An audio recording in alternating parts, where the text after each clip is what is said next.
and is based on the tourism industry being identified as a key economic driver for the Tobago economy and by extension the national economy. The motion seeks support for initiatives of the division and the Tobago Tourism Agency Limited, while encouraging all stakeholders to get involved in maximizing on the opportunities. As presiding officer, I invite you to the 19th sitting of the House this Thursday in chambers or live on Tobago Channel 5, Facebook or YouTube channels. Join us from 1:30 in the afternoon.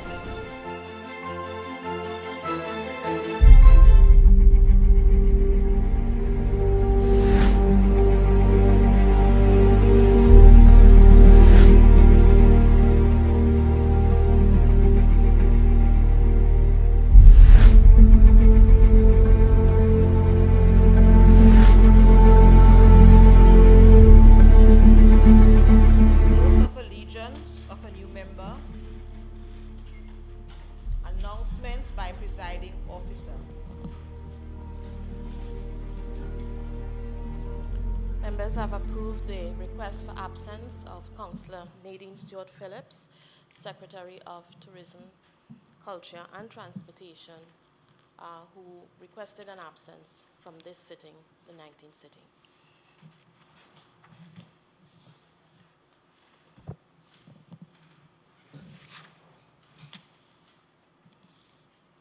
Assembly bills sent back from Cabinet. Assembly laws brought back from Parliament. Petitions, papers. Thank you, Madam Presiding Officer. I have the distinct pleasure of tabling the following papers in this Honorable House: the Tobago House of Assemblies Monthly Project Report as at the end of August 2018.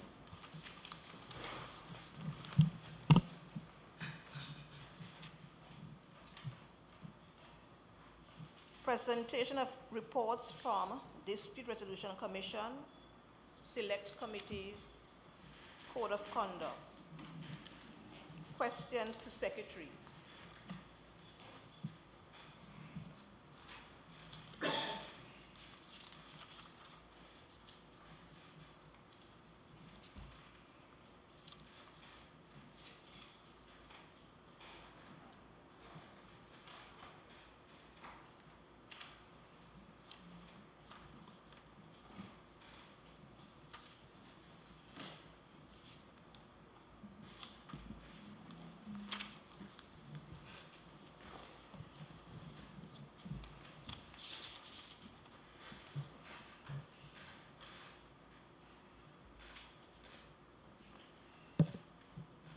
Madam Clerk, I am going to request at this time that we revert to announcements. I had an additional announcement that I did not make.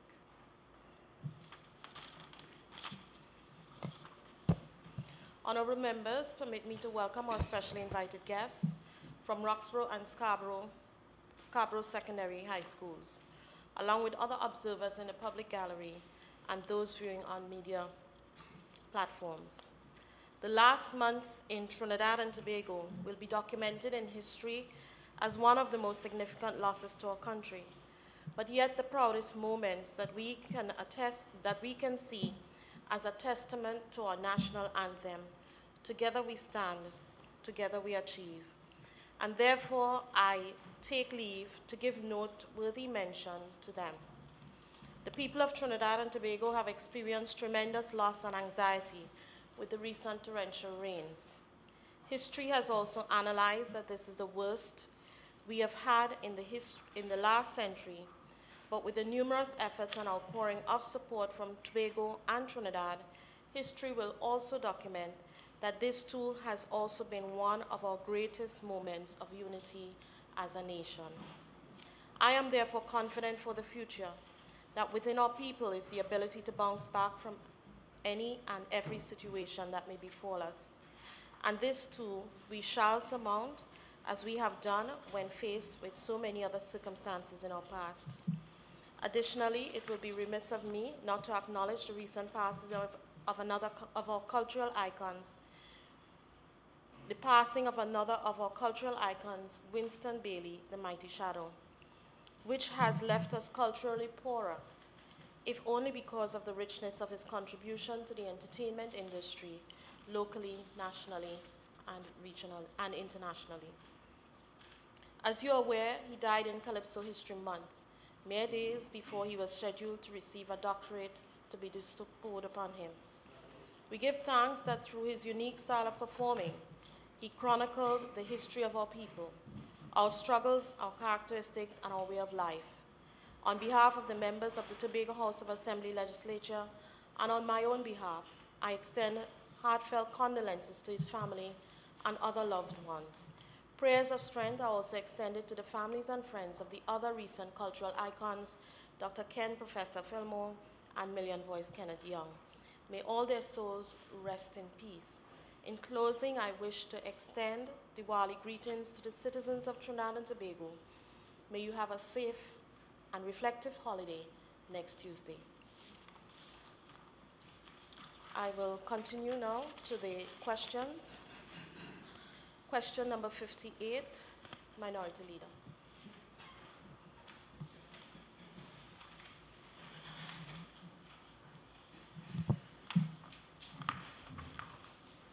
Thank you, Madam Presiding Officer. And on behalf of the Minority Council, we also extend our thoughts and prayers with those who are grappling with the challenges of reconstructing their lives post the floods.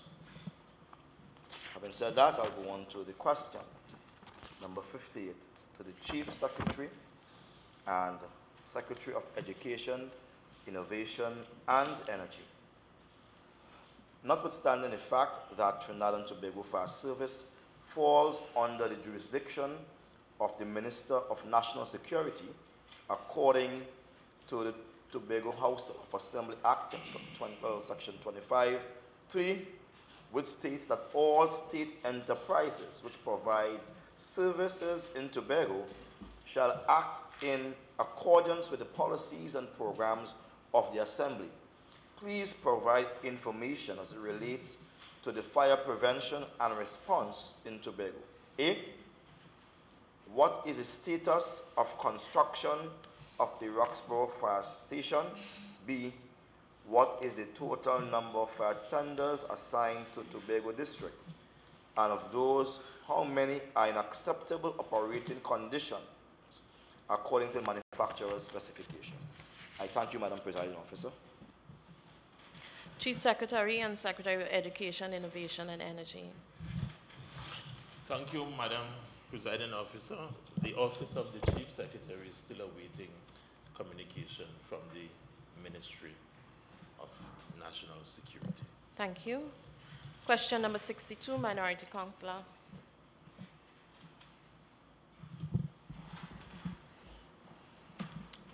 Good afternoon.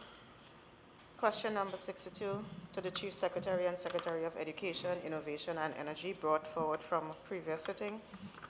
In March 2015, the Shore Park Cultural Facility was officially commissioned. Since commissioning, there has been various issues, including electrical and air conditioning malfunctions in 2017 and 2018. Please provide the following information. The construction cost of the Shore Park Cultural Facility recorded at commissioning. B, for each type of additional work done after March 2015, please outline the type of work done, the contractor hired to complete the works, and the costs associated with each type of work.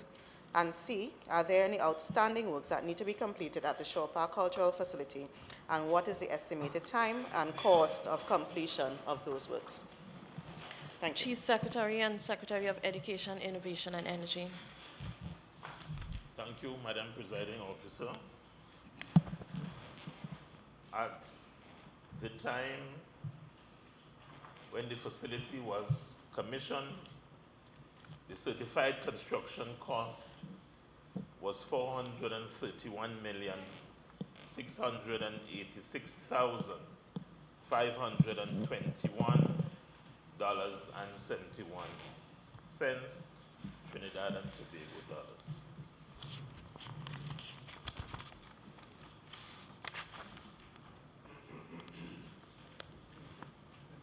In respect of question 2,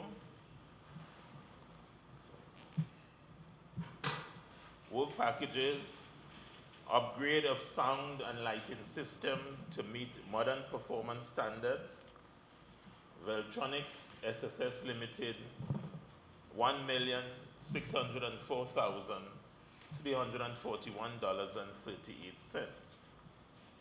Repairs to the existing generator as a result of corrosion effects, Process Components Limited, $135,078.76. Purchase of a new containerized generator to handle the aggressive environment, Process Components Limited, contractor, cost $1,306,110.38.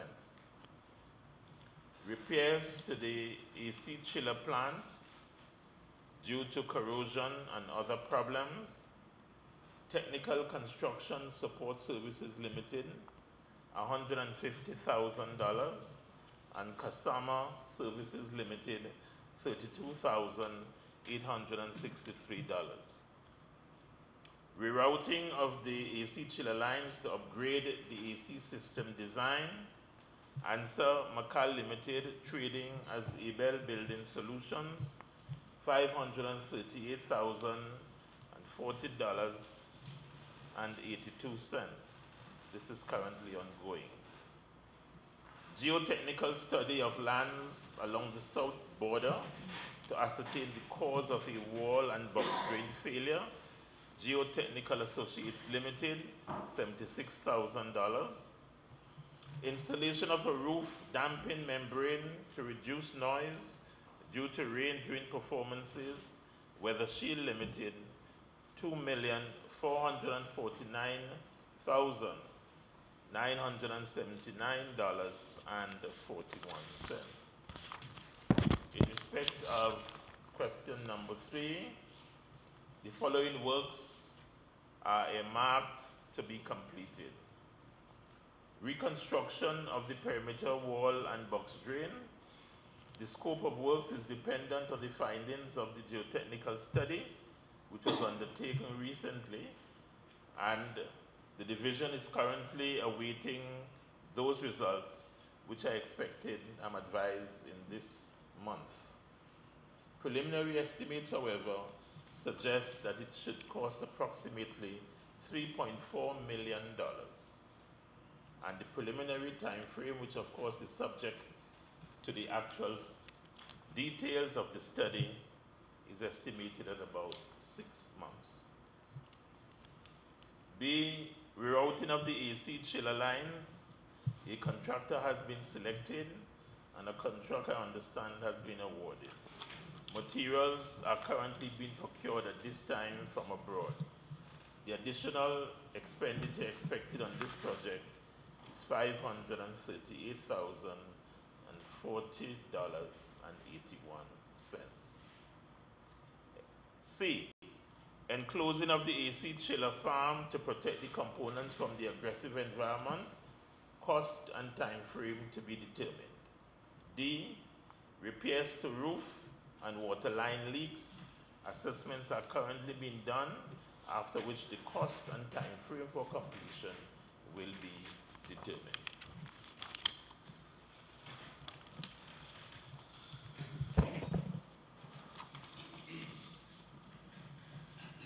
Request for leave to move the adjournment of the Assembly on definite matters of urgent public importance.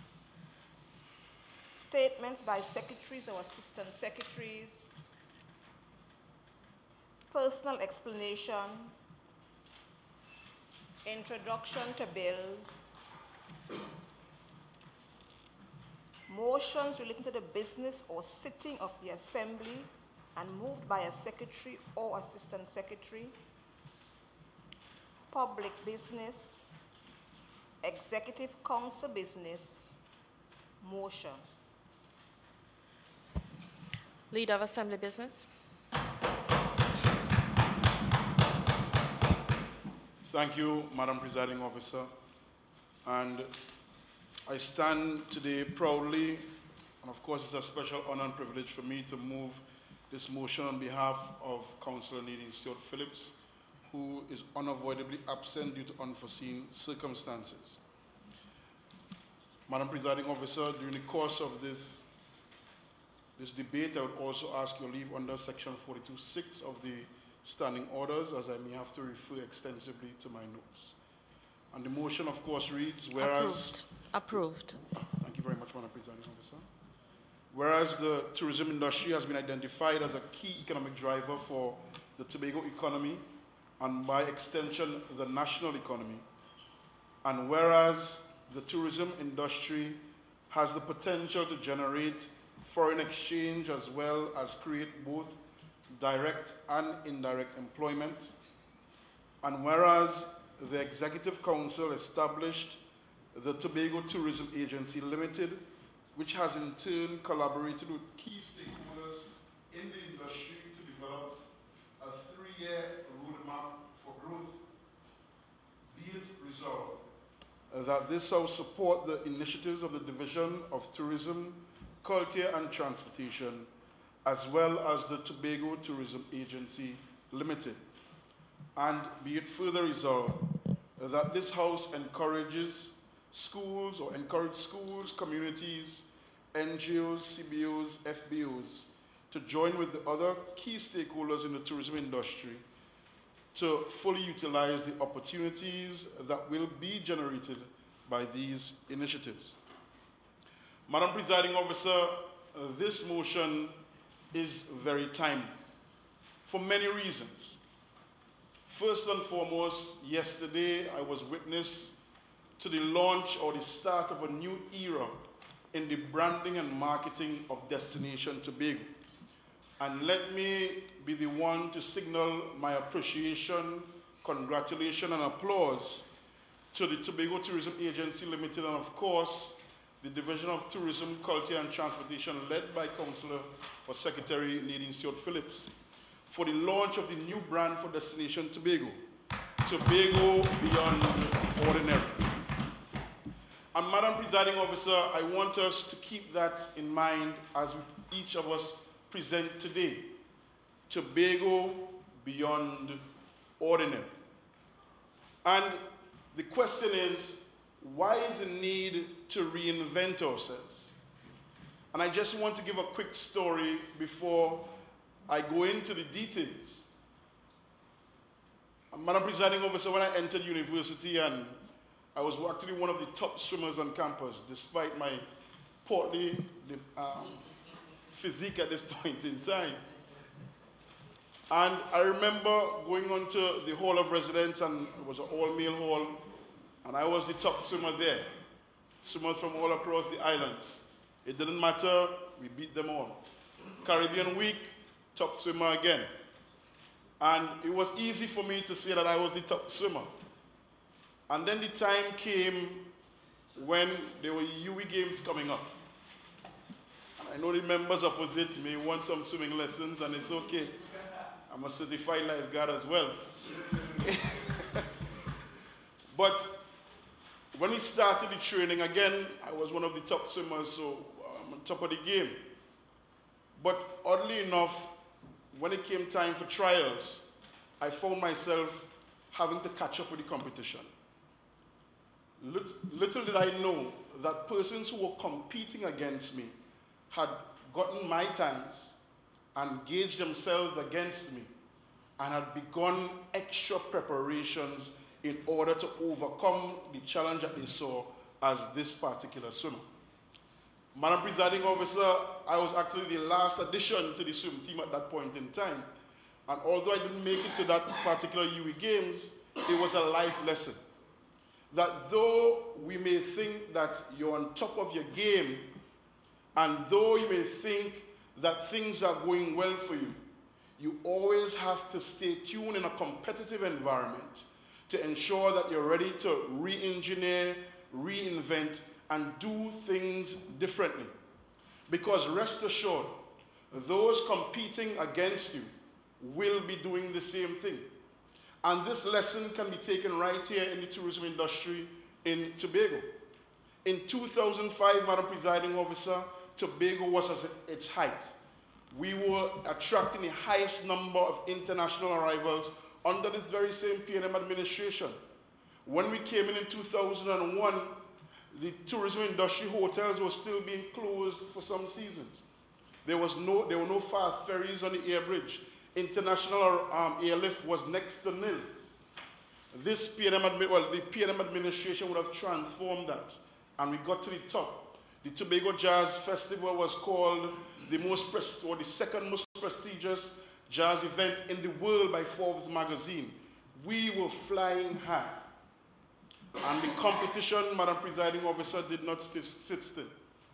They looked at our weddings and honeymoons niche, and they saw, okay, this is what Tobago is doing. Let's do this, and then a little more. This is what you're doing with your festivals. Let's do this, and then a little more. This is what you're doing with ecotourism. Let's do this, and then a little more. The result, Madam Presiding Officer, we started looking at our domestic market instead as international arrivals declined, and we ended up in the quagmire that we now find ourselves. But we cannot do like little Jack Horner and hide in a corner. We now have to say what has to be done. We cannot do the same things and expect different results. And let me at this time commend the Chief Secretary on public record, because one of the first things he would have ensured was done is that the Tobago Tourism Agency Limited was established to revolutionize the way we handle our tourism marketing and product development. So hats off to the Chief Secretary of the Tobago House of Assembly. It is under the direct leadership again and the insistence that the Chief Secretary said we can't just sit back and allow things to happen as usual. We would have hired a new CEO, and we would have gone aggressively at achieving certain things, certain mandates. The first step was the tourism roadmap, the roadmap for growth. And under that roadmap for growth, it was insisted that one of the things that has to be done was a rebranding of the destination. Madam Presiding Officer, can you imagine? Within 15 months of the Chief Secretary taking decisive action, the Executive Council taking decisive action, within 1 year of the full operation or the part operation of the Tobago Tourism Agency Limited, yesterday we witnessed a brand new branding strategy for Tobago. And I want us to put that in context. Look at the time that we delivered a new branding strategy. And this branding strategy, Madam Presiding Officer, involved the stakeholders like never before. At the soft launch, approximately 150 stakeholders were present at the soft launch after they had been consulted extensively on what we should be going to market with. The reality, Madam Presiding Officer, we now have a brand that all of Tobago needs to buy into. The stakeholders have done so already. So it means that the Tobago as a whole needs to buy in. And why does Tobago as a whole need to buy in? Unlike many other industries, the manufacturing industry, even the oil and gas, or sometimes even the agricultural sector, the product, that is the tourism product, is not isolated to the niche industry. Car manufacturers or steel manufacturers, they do their thing in their little communities and that's it. The tourism industry, however, involves each and every Tobagonian, because when a visitor comes to Tobago, from the time they leave the port of from the time they disembark, they are going to go through customs, immigration interface there. They are going to be interacting with taxi drivers, the person sweeping the street, the man selling fruits, students. Everyone is involved in the tourism sector. So in order to get everyone on board, and I must commend the Tourism Secretary, it was thought that it's important that this motion comes to this House, because the leaders, the elected leaders of this island, need to show their resounding support for the initiatives that I'm about to speak to as we plan to take Tobago beyond the ordinary. And Madam Presiding Officer, I just want to state that under the Division of Tourism, Culture and Transportation, there have been several initiatives that have been commenced. Firstly, there's the Community Tourism Awareness Campaign, the Island-wide Signage Project, the Community Tourism Projects, Youth in Tourism, the training programs, the interactive marketplace, the hosting of cultural and tourism festivals, and sporting events. So, Madam Presiding Officer, I just want to take some time to deal with the work of the Division of Tourism, Culture and Transportation before I get into the work of the Tobago Tourism Agency Limited. On July 5th, 2018, Madam Presiding Officer, the Division of Tourism, Culture and Transportation launched its Community Tourism Awareness Campaign. The reality is, Madam Presiding Officer, there was a recognition that there needed to be an overall drive to educate, raise the level of awareness, while providing key information to each and every resident and household on this island. The 3-year campaign is designed to sensitize communities of the importance of the tourism industry to the island's economy and the role they play in enhancing tourism in their respective communities. Madam Presiding Officer, the specific objectives of the Community Tourism Awareness Campaign are as follows: to inform the general public about the benefits of tourism to the national economy, as I said before, to highlight the roles that communities can play in creating a warm and friendly environment for visitors, to raise support for the tourism sector as the employer of choice, to promote a culture of service excellence in Tobago, to encourage communities to protect tourism sites and keep sites clean, to encourage communities to establish tourism-related businesses, to sensitize persons on the interconnectedness of tourism to other sectors, to encourage and foster the spirit of community togetherness, information sharing, and cooperation among stakeholders.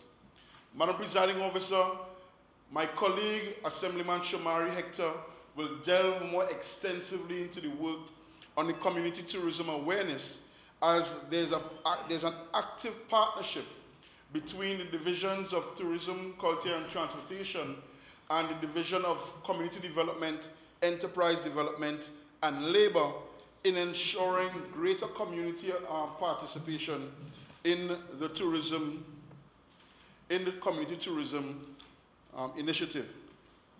The Island-wide Signage Project, Madam Presiding Officer, as we know, interpretation is very important, and as such, there's a project to standardize signage at all historical sites, beach facilities and waterfalls, and as such, there's also in consideration for historical and interpretive signs in communities to provide information not only to tourists, but also to the residents themselves on the history and major events associated with the community.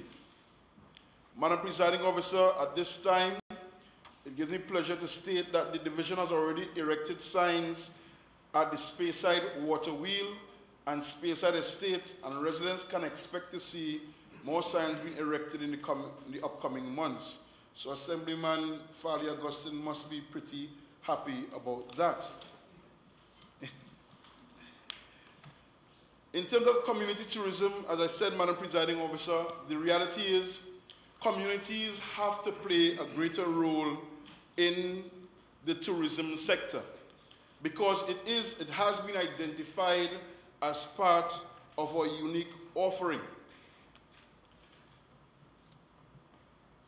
It is noteworthy to mention that the staff of the division have already met with members of 5 village councils who have identified their respective tourism projects and are in the process of submitting their respective proposals. So, Madam Presiding Officer, we expect to see projects coming out of Castara Well, additionally, I should say, there should be continued projects out of Castara, Buku, Camby, Mount Pleasant, the Kingsway Waterfall Association, and the Castara Tourism Development Association. And there's a lot of work being done by the Crown Point Community Partnership Association. Madam Presiding Officer, this underscores the importance of community tourism and communities in ensuring that we rejuvenate our tourism sector and we continue to drive authentic tourism experiences that can continue to redound to the benefits of our destination and the residents in these communities.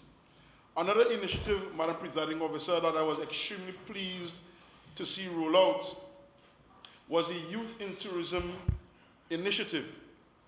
And this initiative was one designed by the Division of Tourism, Culture and Transportation to incorporate young people in the schools into the tourism industry at a quite earlier stage. Tourism in youth clubs have been in existence in 9 secondary schools for almost 1 year after the initiative was formally launched in November 2017. These clubs, Madam Presiding Officer, are an innovative platform to equip young persons with the sense of responsibility that they have a role to play in leadership in tourism, while creating awareness about the maximum benefits in the tourism industry among students and young people. The clubs, Madam Presiding Officer, are meant to stimulate interest as well, and I've been pleased to see the involvement of young people. And for the first time at the CTO conference recently, at the CTO Tourism, the Youth Congress, Tobago had a representative in the Youth Parliament, Madam Presiding Officer. Let me repeat that. For the very first time, we had a Junior Secretary of Tourism, Mr. Jamon Madden, from Roxborough Secondary School, to be precise. And all reports are that although he did not place in the top 3 in the competition, his presentation was so impressive that international media have been reaching out, both international and regional media have been reaching out for snippets of his presentation on the importance of virtual reality to the tourism sector. And that, Madam Presiding Officer, is how we involve young people and we continue to grow young people and guide them within the tourism sector. Within the schools as well, Madam Presiding Officer, at the primary school level, there continues to be awareness in the primary school through the tourism and culture quiz competition. And this competition is meant to sensitize and educate students on the importance of tourism and culture in Tobago. This initiative further exposes our primary school students to the importance of tourism and culture and why it is necessary for Tobago. Madam Presiding Officer, in the area of culture, there have been several training programs, the Arts Push, Phenomenal Women in the Arts, and Performing Arts training. The reality is, Madam Presiding Officer, we know that our culture is one of those strong points for us, and our cultural products will continue to be important to the tourism sector. And as such, these programs allow participants to learn skills that equip and empower them to pursue entrepreneurial activities in their respective communities. As the motion discusses collaboration with NGOs, FBOs, and CBOs, it's noteworthy to mention that with the construction of the Show Park complex, there's a 2-in-1 deal there. As the space allows us to push our cultural art form as there's a home now for major events. And many of us would have gone to events such as Glow and In His Presence that had capacity audiences at the Show Park complex. The interactive marketplace, Madam Presiding Officer, was designed for the cruise ship season, And here you had spaces available for entrepreneurs to interact directly with all cruise passengers who came off of the ships. The project is ideally placed to market and brand Tobago as well as a viable destination to an international audience and further encourage the return of cruise liners and new interest liners. As part of the product offering, Madam Presiding Officer, the Heritage Museum was recently added as a place of interest for visitors to go to obtain more information on the history of Tobago. And of course, many of you may know that the interactive tour at Fort King George that saw the reenactment of the wars of 1677, etc., was highly successful, and the division now has an RFP out for interested persons to manage that particular experience. In terms of culture and tourism festivals, Madam Presiding Officer, the Tobago Jazz Experience, Tobago Carnival, Tobago Dragon Boat Festival, the recently concluded Bluefoot Festival, and the Tobago Heritage Festival provide a platform for local artists and artisans to have an opportunity to showcase their talent. These festivals also stimulate economic activity through the use of local entrepreneurs who provide the majority of goods and services. In terms of sports tourism, Madam Presiding Officer, I recently received a call from the president of the Trinidad and Tobago Dragon Boat Federation, who was excited to say that so far, already 45 teams have registered for the Pan American Dragon Boat Championships to be held in Tobago next March. Madam Presiding Officer, the projection is that 1,000 paddlers will descend on Tobago for this historic event right here in Tobago. And need I remind this House, Madam Presiding Officer, that the Tobago Dragon Boat Festival is an initiative of the Tobago, the Division of Tourism, Culture and Transportation. Madam Presiding Officer, allow me to please switch gears quickly to the work of the Tobago Tourism Agency Limited. The Tobago Tourism Agency Limited, Madam Presiding Officer, has been very busy, as I indicated. Some of their initiatives include the Roadmap for Growth, which was rolled out in January 2018, where over 50 stakeholders were part of the process for the establishment of a 3-year roadmap for growth in the tourism industry.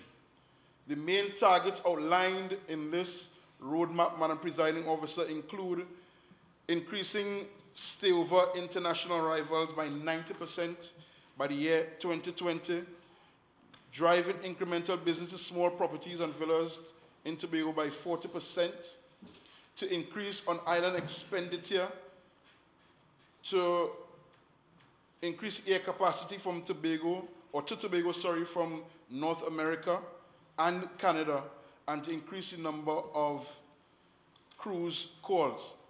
Madam Presiding Officer, as part of this strategy, the Tobago Tourism Agency Limited rolled out the Last Call campaign in February 2018. And this would have realized, and this campaign, Madam Presiding Officer, was launched in the UK market, which is our largest geographic market, and it involves strategic discounts for bookings within a 30-day interval, and of course, this was done in collaboration with British Airways. This initiative, Madam Presiding Officer, realized a 13% increase in arrivals from the United Kingdom up to the end of July in this year, from 2017 to now.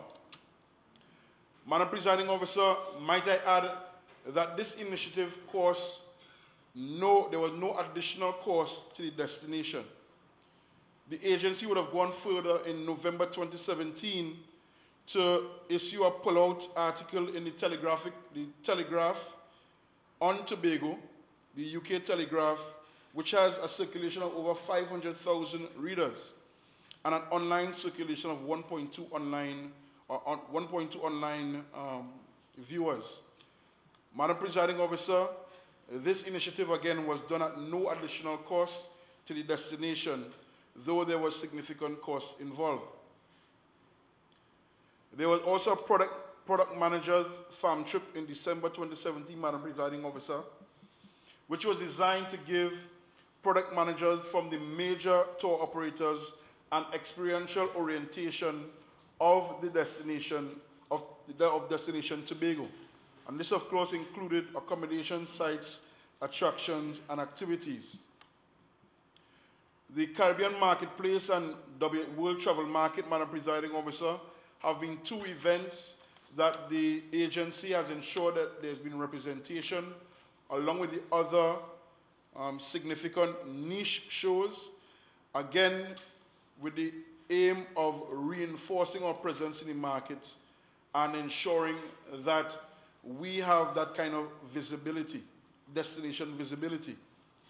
There was a Trinidad Roadshow in May branded Back to Tobago, and it targeted all of the niche markets, back to diving, back to eco, back to adventure, back to honeymoons, back to romance. And this, Madam Presiding Officer, realized a shot in the arm increase in bookings from the domestic market to Tobago.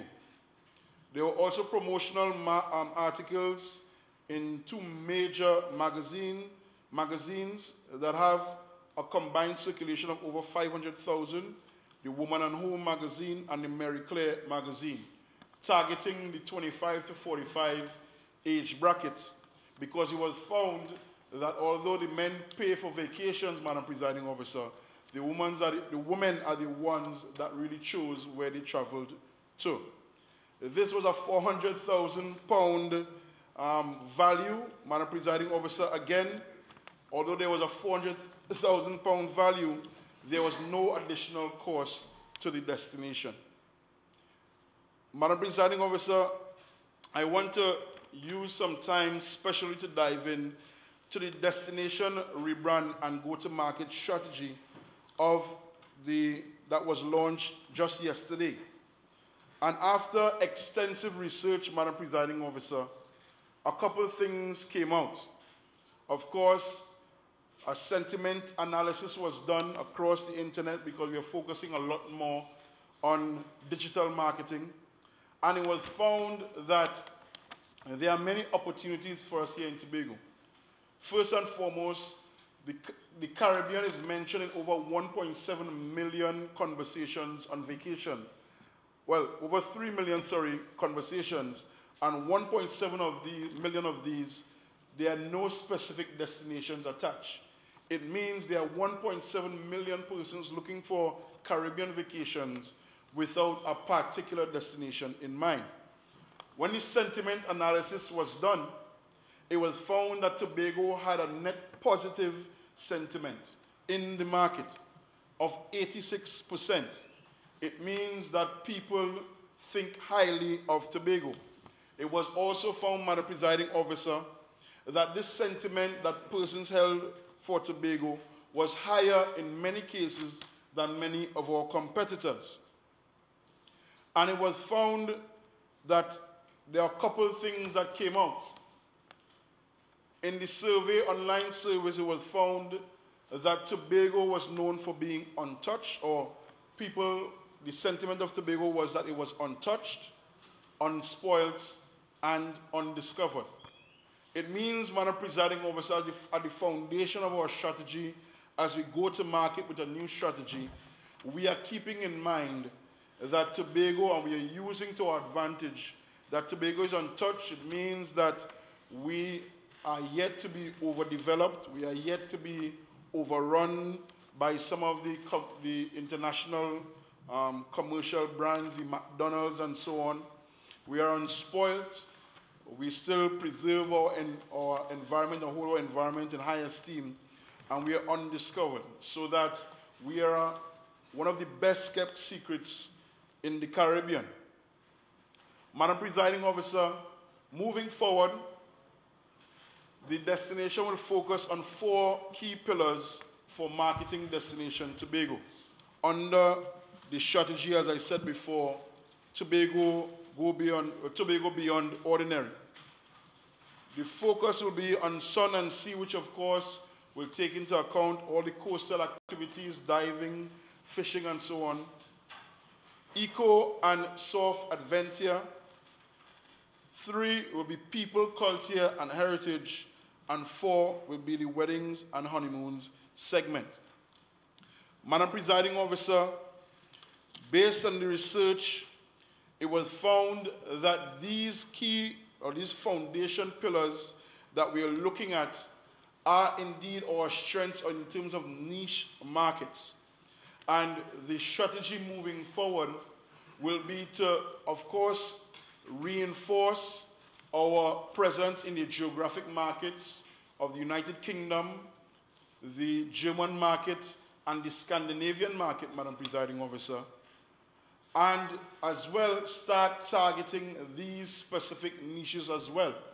As we look towards, for example, the birding niche, where we have a rock star here in Tobago in the birding community, Mr. Newton George, that whenever we take him to the bird fair, the United Kingdom bird fair, people are lining up to take photographs with him. People are lining up to go to his lectures. And this man is a gem right here in Tobago that Tobagonians don't know about. And the plan, of course, is to continue utilizing Mr. George as we target the bird market, because it was found in a survey that in terms of birds per capita, Tobago ranked at number 5 in the world. And as a matter of fact, it went a step further. In terms of accessibility to view these birds, Tobago was ranked as number 1, which means that besides having many birds, a lot of birds as it relates to people, seeing the birds that people want to see to tick off on their list is much easier, or the easiest right here in Tobago. So, Madam Presiding Officer, we see where targeting the niches is important. Beyond this, Madam Presiding Officer, there's special emphasis now to go into the US and Canadian markets as opportunities for growth. It means then that with Sunwing, who would have not all have recently come on board, and other conversations that we're having, we are looking to ensure that there is greater direct airlift coming out of the North American markets, because we recognize again that dive and weddings and honeymoons, for example, are very critical to the North American market. And as I speak to the North American market, another critical element for the North American market, this market, Madam Presiding Officer, Americans in particular, love familiarity of brand. They smoke Marlboro cigarettes, they drink Budweiser beer, and they like that type of familiarity. And Madam Presiding Officer, the American traveler is familiar with the Sandals brand. The American travelers recognize Sandals as a brand chain that they want to be a part of. And as a matter of fact, Madam Presiding Officer, I was made privy to some negotiations with airlines out of North America. And one of the things being said is, yes, we want to come to Tobago, but as soon as you will have Sandals, we will be coming to Tobago. So it means, Madam Presiding Officer, despite all of the bantering about and the bad talking, the Sandals project, as the Secretary for Finance and Economy has said ad nauseum on many occasions, the Sandals project, despite the very attempt of some of the naysayers, can and will be a game changer for us here in Tobago. So it's very important, Madam Presiding Officer, that we get the facts when we are speaking. And that's why we are here today. We are here to ensure that we have the facts. And as I said before, in a competitive environment, we have to be careful. Because some persons, before a contract is even signed, they're asking, so what are the details? What is Sandals getting? And they are attempting to scare off or even sabotage the ongoing negotiations. And Madam Presiding Officer, I'm happy that there's a trade unionist among us, the minority leader. And I'm willing to give way if the minority leader could say to us right now, what were the elements or what were the details of the negotiations when he agreed to a 5% increase for the public servants? Or what were the hold on, or what were the caveats, or what were the caveats in the deal when the former Prime Minister, the opposition leader, would have given an even bigger increase? What were the sweeteners in that deal? I don't know what the sweeteners may have been, so probably in the contribution of the minority leader, he would definitely be able to share with us the details of those sweeteners that he may have agreed to, whether above the table or otherwise. Madam Presiding Officer, as we speak about airlift, I'm pleased, and again the Chief Secretary would have spoken to it and insisted on it, the Apollo flight out of Scandinavia, which is a high potential market for Tobago, will be on in winter of 2019. And I was given some information as well, Madam Presiding Officer, that the Chief Secretary will be attending World Travel Market this year so that he can speak directly to some of the airlines, including Apollo, so that we can negotiate to have Apollo on board even before winter of 2019. And of course, as these negotiations go, we hope that we can get the best results for Tobago. Madam Presiding Officer, I would like to share that one of the things that I would have done for many years, of course, previously the minority leader would have alluded to it, I had the opportunity to study tourism at both the undergraduate and postgraduate level. I would have had the opportunity to work on a tourism development project in another Caribbean island. I would have had the opportunity to meet with cruise directors from different jurisdictions, including the Bahamas.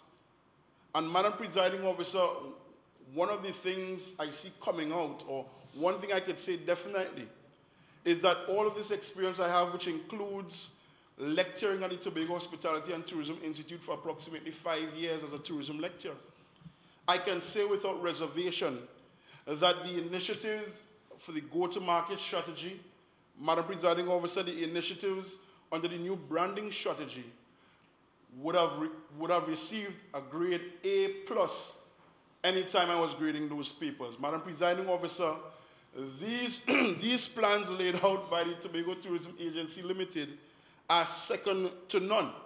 But while I taught, I lectured tourism marketing, one of the things I remember always telling my students is that whether it's the 4 P's of marketing, product, price, place, promotion, placement, and we could go on to the 15 P's of marketing, the first P is always product.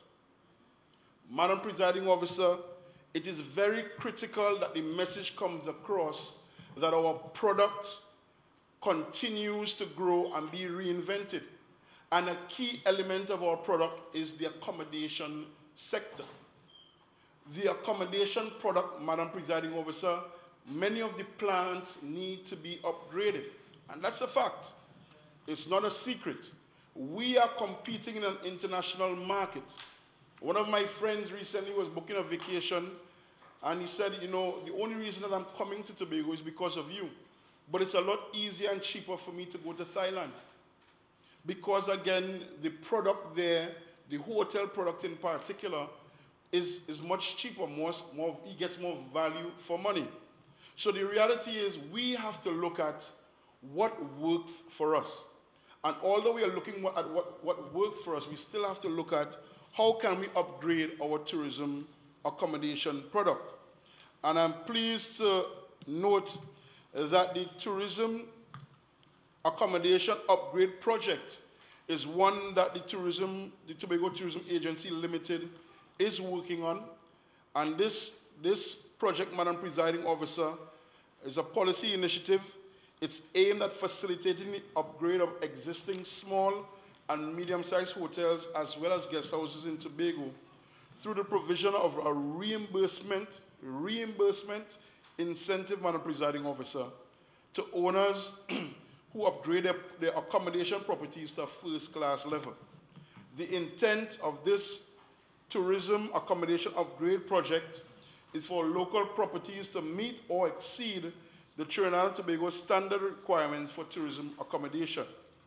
As part of this incentive program, Madam Presiding Officer, hotels and guest houses with 6 to 150 rooms can benefit from a reimbursement of 50%. Madam Presiding Officer, I want this to go on record again. The owners can benefit from a reimbursement of 50% of upgrade expenditures per room, up to a maximum reimbursement of $30,000 in some cases, to an overall reimbursement of $1.5 million. And this, Madam Presiding Officer, is just to ensure that the tourism property owners can bring their accommodation product up to a good standard. The Tobago Tourism Agency Limited is also collaborating with the Bureau of Standards on the Trinidad and Tobago Tourism Industry Certification Program.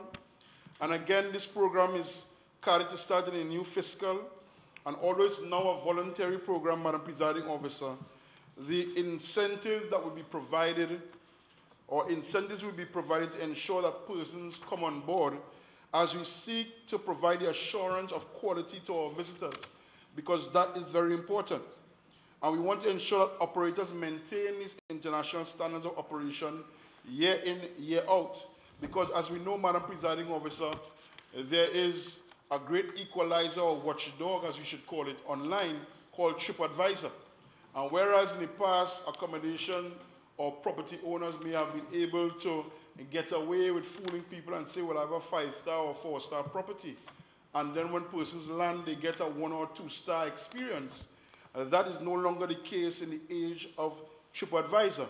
So we have to take front, Madam Presiding Officer, and again, the collaboration with the Trinidad and Tobago Bureau of Standards is to ensure that these property owners work with the Tobago Tourism Agency Limited as we look towards improving the product offerings in the accommodation sector.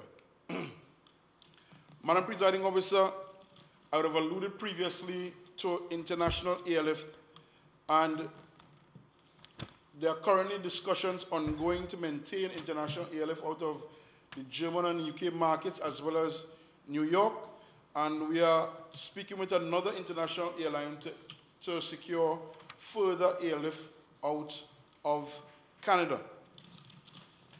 Madam Presiding Officer, as I close, the importance of the tourism sector cannot be overstated, especially in a time when it is abundantly clear that we now have to diversify our economy.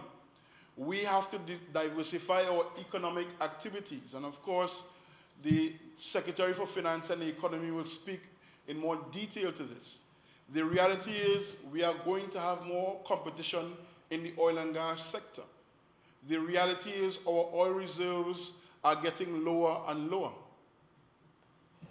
Member, your speaking time is up.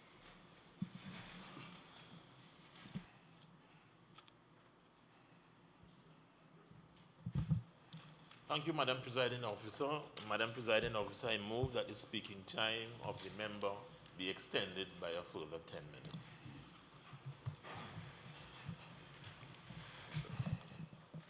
Members, the request is that the speaking time of the member be extended by a further 10 minutes. All in favor? Aye. Any against? Member, your speaking time has been extended.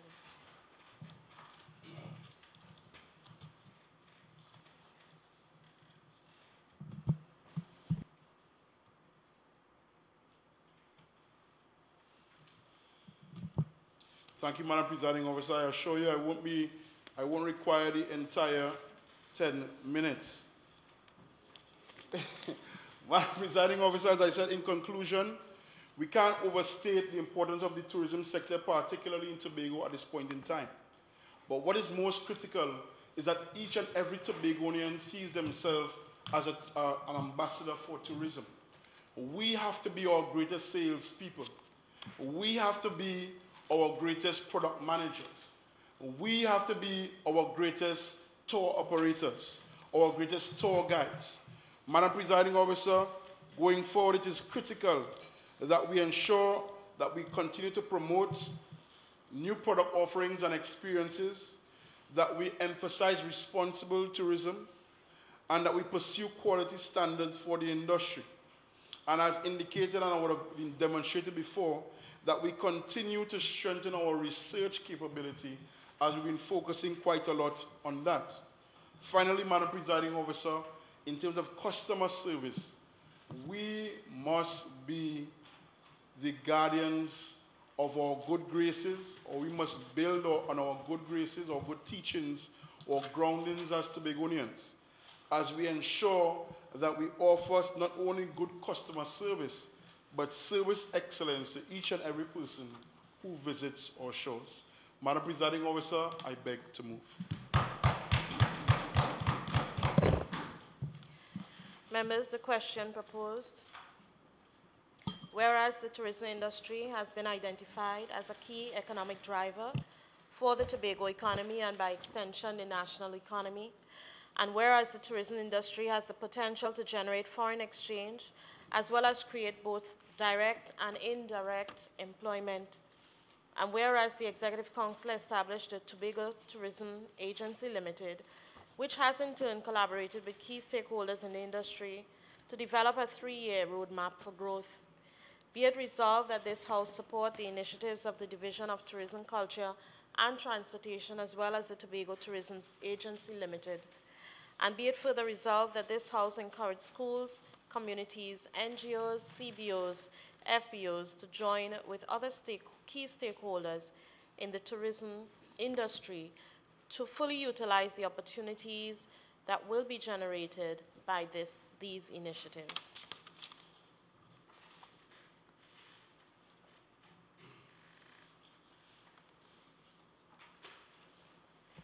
Minority Leader.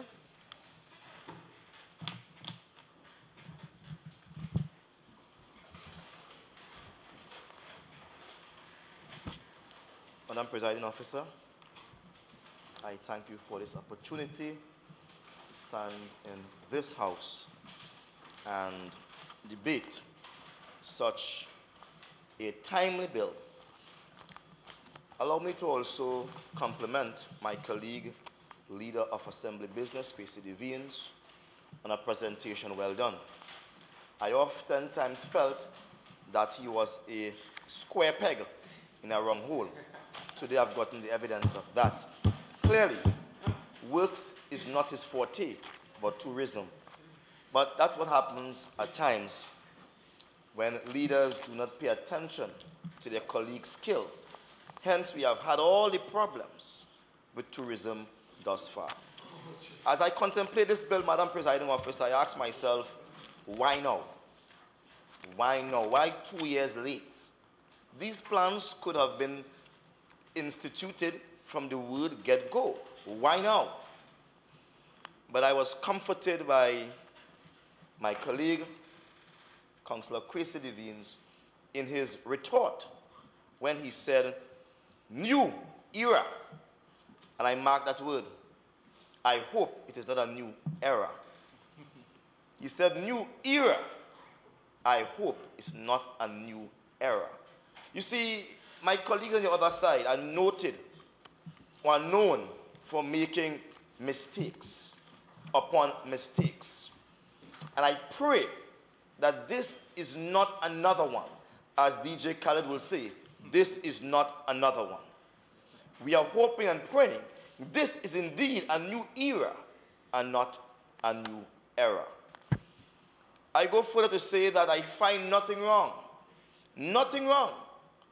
with the first whereas, because obviously we believe that tourism can become a key economic driver in Tobago's economy. We believe that. The Minority Council is in support of that. We are saying, why now? Why not 2 years ago? We have wasted 2 years of our lives twiddling their thumbs, speaking sweet nothing. And now they have come with it. We are happy. 2 years too late. We have no problem. We have no problem with the fact, as outlined by Councillor Kwesi Devines, that this plan, this Tobago Tourism Agency, has the potential to generate foreign exchange and create both direct and indirect employment through a successful tourism industry. We have no qualms with that. We have no quarrel with that. Then we look at the first whereas and the first resolution. Well, before I get there, I must say that I'm a bit lost when I read the Executive Council established the Tobago Tourism Agency Limited, which has in turn collaborated with key stakeholders in the industry in developing a 3-year roadmap. I'm a bit lost on that point. But I'm comforted by the fact again, Madam Presiding Officer, that the key stakeholders in tourism or in the industry, they are consistent and they are always current with their demand. Better airlift, better sea transportation for local or domestic tourists. More cushioning on the bills they have to pay when the month comes because of the drop in visitors to Tobago. They're always consistent. So we believe the plans would have looked at those things. However, we look at the initiatives and we just want to say this to the Honorable House, and in particular, members who are on the other side, that you all may not be there for very long. And we do not want a Tobago that has destroyed its opportunity for good tourism because they have tinkered with it so much that nobody wants to come to Tobago again. All right, Madam, and I'll repeat that just for emphasis, Madam Presiding Officer. And I hope the member for Blackrock, Wim Springgarden, will take his cell phone off. Right, and so, Madam Presiding Officer, Madam Presiding Officer, as I was saying, we are hoping that our colleagues, given they have about 2 more years in office, would not mess up tourism for the Tobago people. And do not tinker with the thing so much to the point where it becomes an issue that cannot be resolved by Tobagonians. And we must now import foreign help to make the thing good. We on this side, we are available for consultation. We are available for partnership insofar as getting this tourism thing right. All of Tobago, from the hill to the valley, the nooks to the cranny, all of us are interested in seeing a greater number of persons coming to our shores because they desire to see sun and sea, ecotourism, and all the other things they have pointed out. We want to see that. We are not happy with the fact that Tobago remain untouched or undeveloped. We're not happy with the misrepresentation that Tobago is unspoiled. We know there's a lot of spoiling taking place within Tobago, and I will not line them out here. And Tobago must become discovered. And so we are very supportive of this motion, and we await to hear the last speaker or my colleague wrapping up this bill. Because it may be, he may just stay on target. And instead of a new era being unveiled, we may see a new era. And we don't want another era. We want to go into a new period of growth and development and something that is commensurate with the expectations of all Tobagonians. Madam Presiding Officer, I take my seat as I await the wrapping up of this bill. Thank you.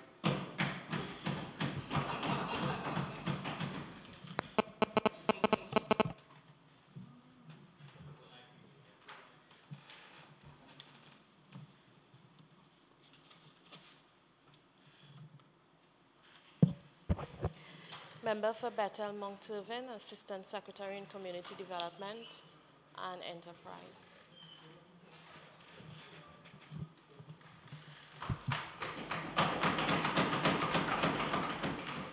Thank you, Madam Presiding Officer.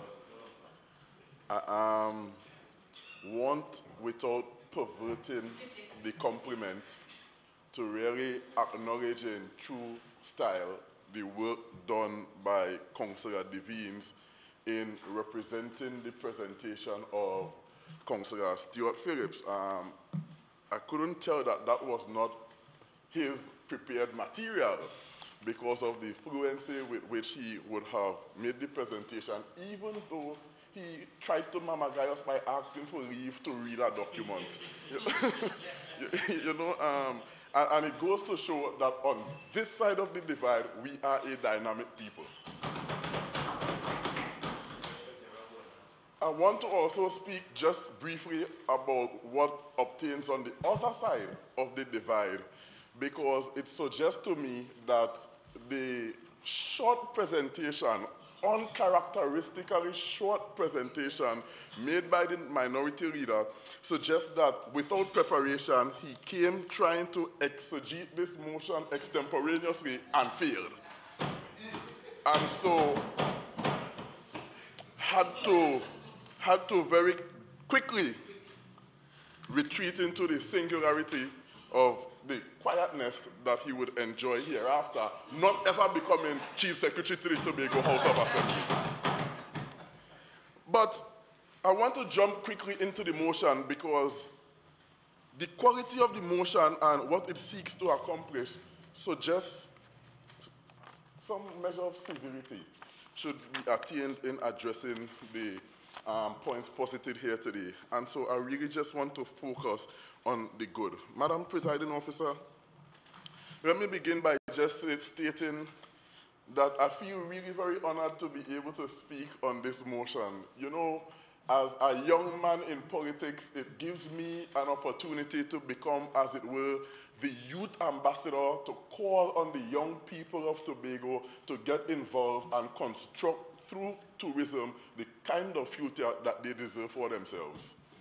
You see, Madam Presiding Officer, in the Division of Community Development, Enterprise Development and Labor, when we assumed office, we had to do a few things. We had to refocus, refuel, repurpose, and re-engage.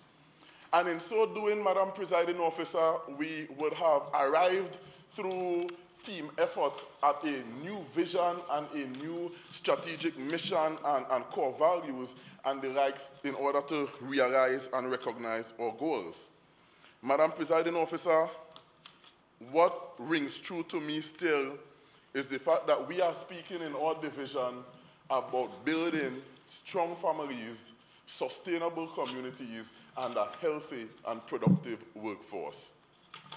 And if nobody else recognizes that to be pertinent to the discussion here today, and I'm speaking about from my colleagues opposite, if they do not recognize that to be pertinent to the discussion here today, then we may very well have to say like the Greek, Kyrie eleison, Lord have mercy. You see, Madam Presiding Officer, we had an opportunity in the division to engage numerous internal stakeholder meetings to ensure that our division lives out its true creed, which is to become the hub around which Tobago's future development is secured and delivered community by community. What is it? Brick by brick? Community by community. And Madam Presiding Officer, not only did we engage these internal conversations, but we had community-wide consultative meetings across the length and breadth of Tobago to ensure that the people of Tobago appreciate and understand our new goals and our new trust. You see, because for us, Madam Presiding Officer, we stand by what we say. And we have said from the very onset, and I want to use the Chief's phrase you may recall. We have said from the very onset that one of the pillars upon which this administration will pride itself is ensuring that we construct, as it were, a robust private sector on the island of Tobago. And so we would have gone community by community to engage conversations to ensure that we begin to position people so as to create that robust private sector on the island of Tobago.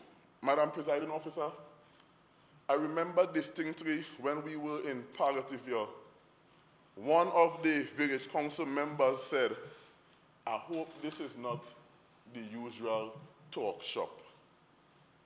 My secretary, being an honorable woman, jumped quickly to our team's defense and said in true chief secretary style, this is business as unusual. Madam Presiding Officer, I went on to speak about the nobility of her character for a little while because I want to hinge what I'm about to say on a statement made by Harvey Alvey in the book Learning from Lincoln. He says in the 4th chapter, which is entitled Engendering Trust, Loyalty, and Respect Through Humility, Humor, and Personal Example, that competence counts. But what ultimately distinguishes the great leader from the mediocre are those personal inner qualities. Qualities that are hard to define, but that are necessary for success.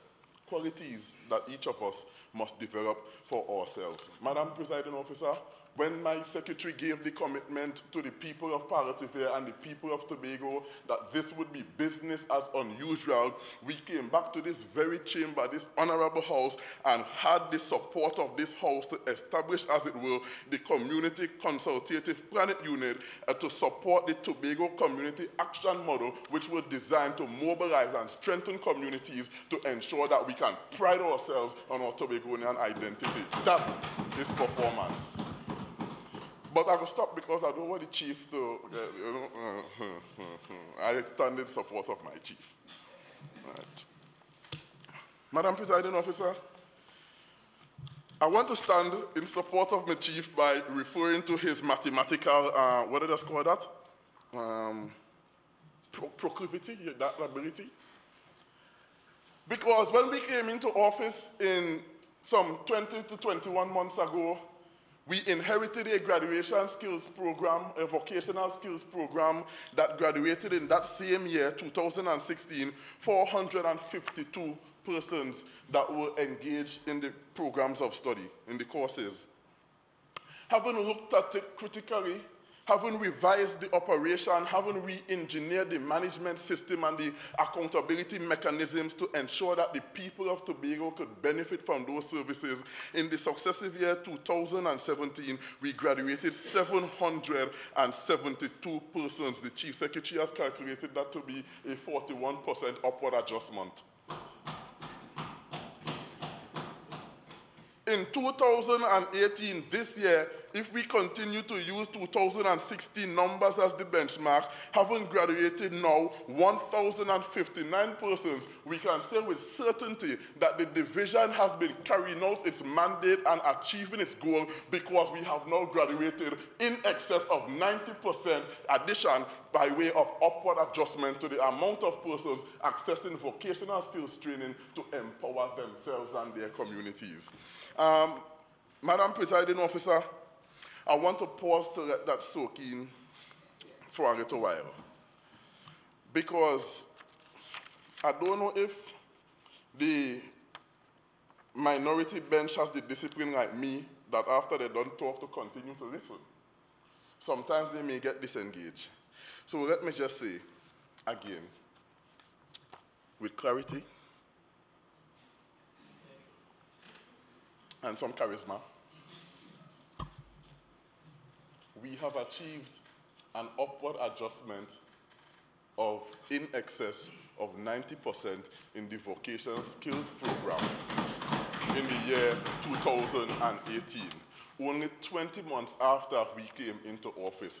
That, as I said in my maiden presentation, is leadership by design and success by definition. Madam Presiding Officer, we could go on and make boasts in a lot of stuff.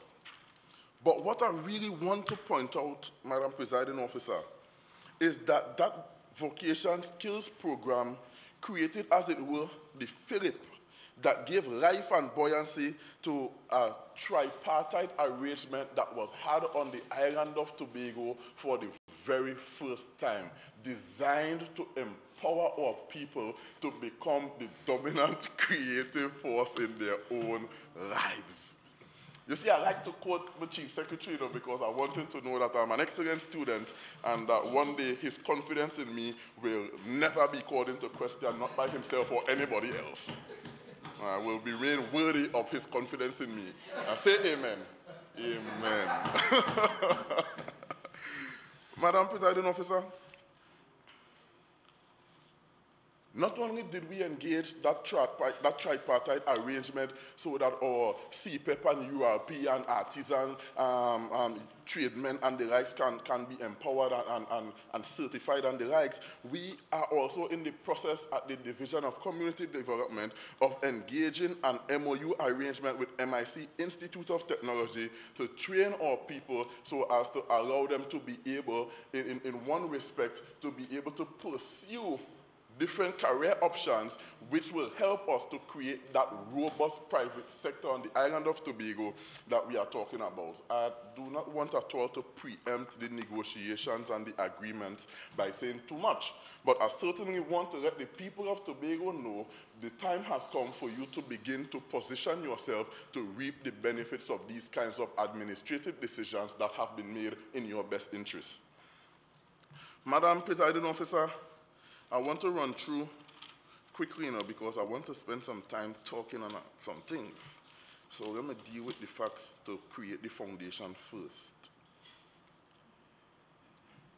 We would have also undertaken, as part of our responsibility in the Division of Community Development, Enterprise Development and Labor, a community tourism drive or trust. We recognize that we are living in a day and in an age where operating in silos are not healthy. It doesn't afford us the best usage of state funds and resources, and so we had to partner, and rightly so. And so we partner and are intent on furthering and strengthening the partnership that we have with the Division of Tourism, Culture and Transportation to engage community tourism so that Charlottesville, Roxborough, Argyle, Belgarden, and Moriah could bring to life this tourism and community tourism spirit that can be as excellent as or better than what is experienced in Castara, and that is a good product. I wanted to congratulate the people at Castara now. Madam Presiding Officer, that has to be said in the context of Tobago beyond ordinary. You see, because one of my personal ambitions, and my Chief Secretary said that there's nothing wrong with ambition unless they are selfish. And one of my personal and unselfish ambition is to ensure that in my electoral district of Bethel Mount Irvin, which is home to 3 beaches, that we could have a Castara product that is representative of who we are on this side of the island so that people could concentrate their attention there and spend their money here. That is what we're saying, and I'm saying that I think I have the wherewithal to be able to engineer something like that. Almost say amen. Glory. Madam Presiding Officer, I want to turn your attention very quickly to some of the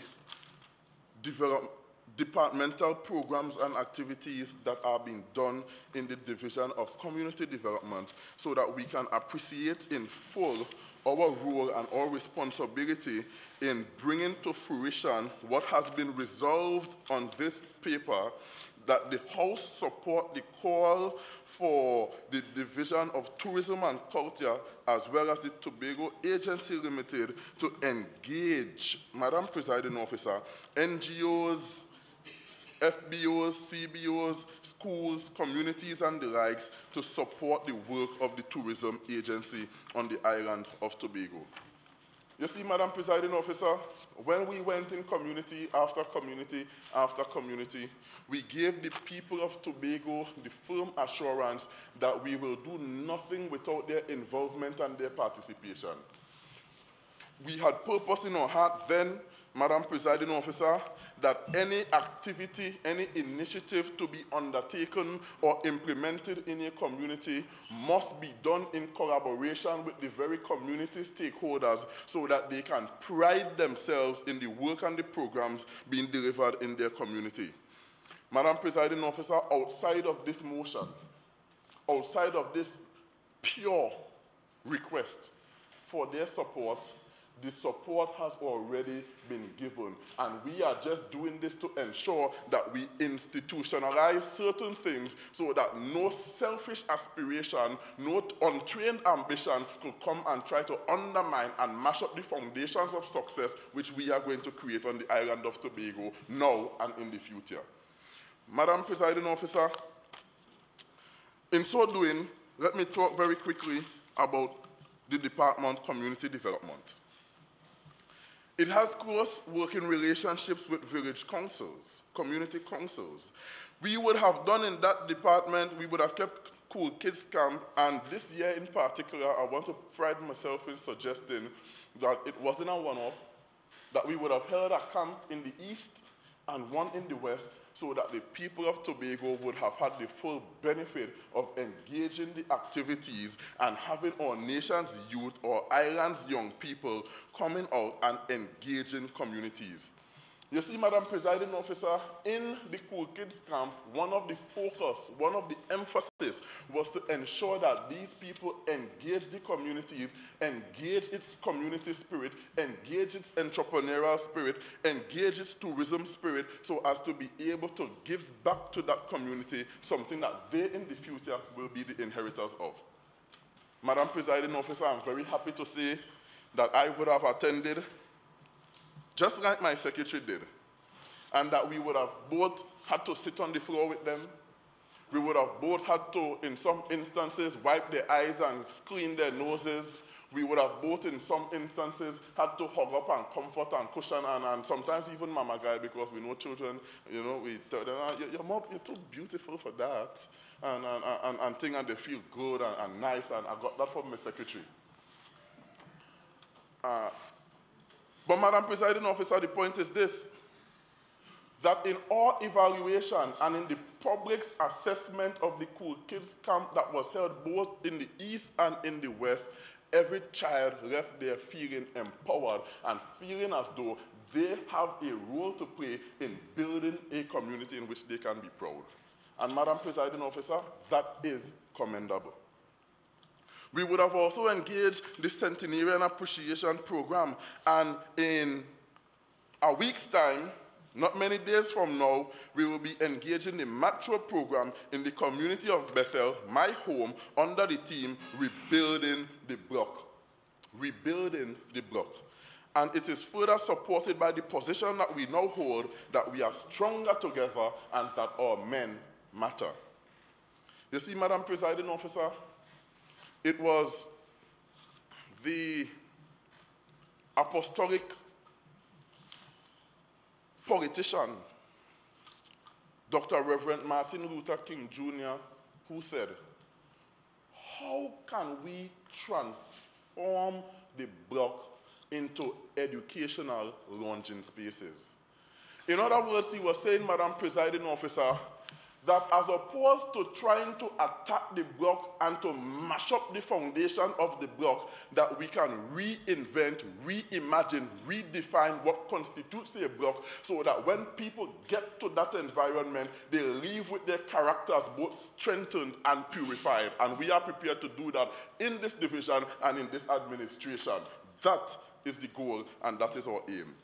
And Madam Presiding Officer, when we say block, it's actually a play on the word, rebuilding the block. And that becomes a beautiful play in harmony with Tobago, go beyond ordinary. I certainly pride myself in knowing that this would be championed in Bethel, my home. and that I would have an added responsibility to ensure its success, because its success or failure will ultimately rest squarely on my shoulder. And I do not know that I want to compromise the confidence that my Chief Secretary has in me by engaging in an activity that is less than becoming of the successes known to this present administration. I will turn night into day. I will go up there myself and reform men and women to ensure that the program is a success. Chief, you could smile, you know. You could look at me and smile. Madam Presiding Officer, there's one other thing I want to point out about the ComDev department, in that of the 5 centers we would have undertaken to do infrastructural and developmental works, 4 of those centers were actually recommissioned. In other words, while work were done on all 5, the standard and the quality of 4 was nothing short of new facilities, and as a result, they had to be recommissioned. Now, it may cause you to question, well, what happened to the 5th one? It was study work hour. The answer is no. But the work that had to be done was just kind of minor and didn't require the building, the facility, to be recommissioned. But it was work in keeping with the standard and the excellence of this administration. I want to turn my attention quickly to BDU. You see, Madam Presiding Officer, because not many days from now, and I like saying that, not many days from hence, we will be keeping our business exposition and caravan to ensure that the people of Tobago have an opportunity to put their brand in the public space. And Secretary Devines would have spoken highly about the 4 Ps leading up to 14-15, but that the very first P represents product. Madam Presiding Officer, no one can argue, it cannot be disputed that the quality of the products from those graduates in the vocation skills program and those persons who have been earmarked to be engaged in the business incubator program is without peer and without equal, and that they are worthy of the market, worthy of the shelf, worthy of export, and worthy of international competitivity. And we are saying, Madam Presiding Officer, that we will create the facility and the avenues to facilitate that. And then we could go on and talk about Tobago Day. And of course, we would pride ourselves in talking about the Christmas Village that we will be undertaking again this year, giving Tobagonians an opportunity to spend their money in their community of activities so that we would build, as it were, a local economy on the island of Tobago and within communities. Madam Presiding Officer, we would have given out hundreds of thousands of dollars, and in some instances, millions of dollars in our grant and loan funding facilities, and we are saying to the people of Tobago that the time has come for you to again begin to position yourself to reap the benefits of these facilities. You've heard the commitment of the Secretary of Community Development, Enterprise Development and Labor, as well as the endorsement of the Honorable Chief Secretary that soft windows will be created for these kind of grant loans and grant facilities to be afforded young entrepreneurs, young and upcoming entrepreneurs, to be able to develop the quality of their goods, improve the quality of their services, and become a formidable force on the island of Tobago. Madam Presiding Officer, our Labor Department continues to execute its labor caravan, mounting up its mobile machinery and going from community to community. I'm happy to confess that recently I would have gotten a call from a community stakeholder saying that they did not know that the Labor Department is so dynamic. When they got to the particular community, not only did they speak about what services are afforded in that department, but they spoke extensively and with fluency about services afforded by other divisions across the Tobago House of Assembly, and in some instances making the connections for persons to be able to access their particularized services. And I'm saying, Madam Presiding Officer, that that speaks to growth and development. And added to their diet of services that they would have to first consume and then deliver, Madam Presiding Officer, would be the whole concept of community tourism, so that as they engage labor discussions and community action network discussions, persons will see themselves as having a responsibility to create a robust community tourism product. Madam Presiding Officer, the partnership is not ended, because part of their services to provide mediation and conciliation services, and God is so good,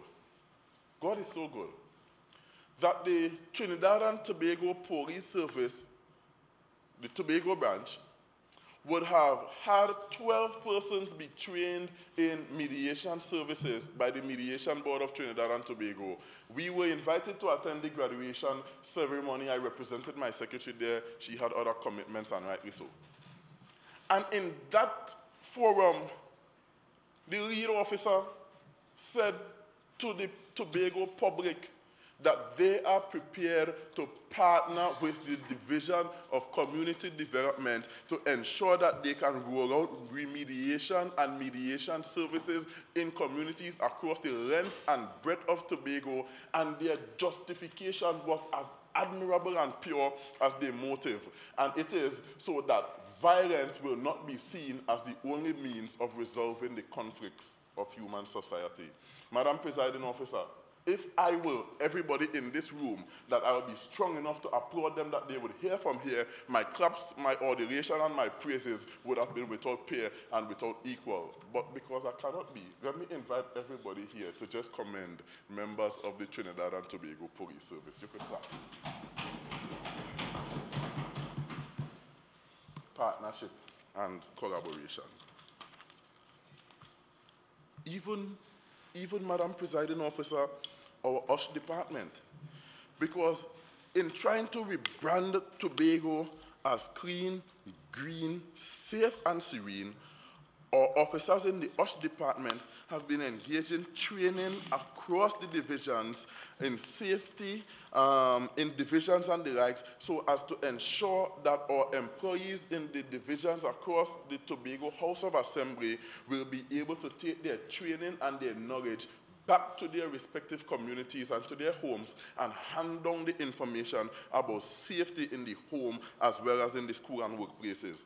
Madam Presiding Officer, one of the projects we will also be engaging in the not too distant future is the Who Safe Community Project, and Who stands for World Health Organization Safe Communities Project, because we want to take seriously the business of branding Tobago as a safe destination for tourists to come. You see, Madam Presiding Officer, this partnership and these strategic moves are helping us, Madam Presiding Officer, to become better versions of ourselves day by day. And I'm saying to the people of Tobago, and I want to use an example as Councillor Devine would have used, that my first cell phone was actually the Nokia 1600. We used to call it the AIDS phone.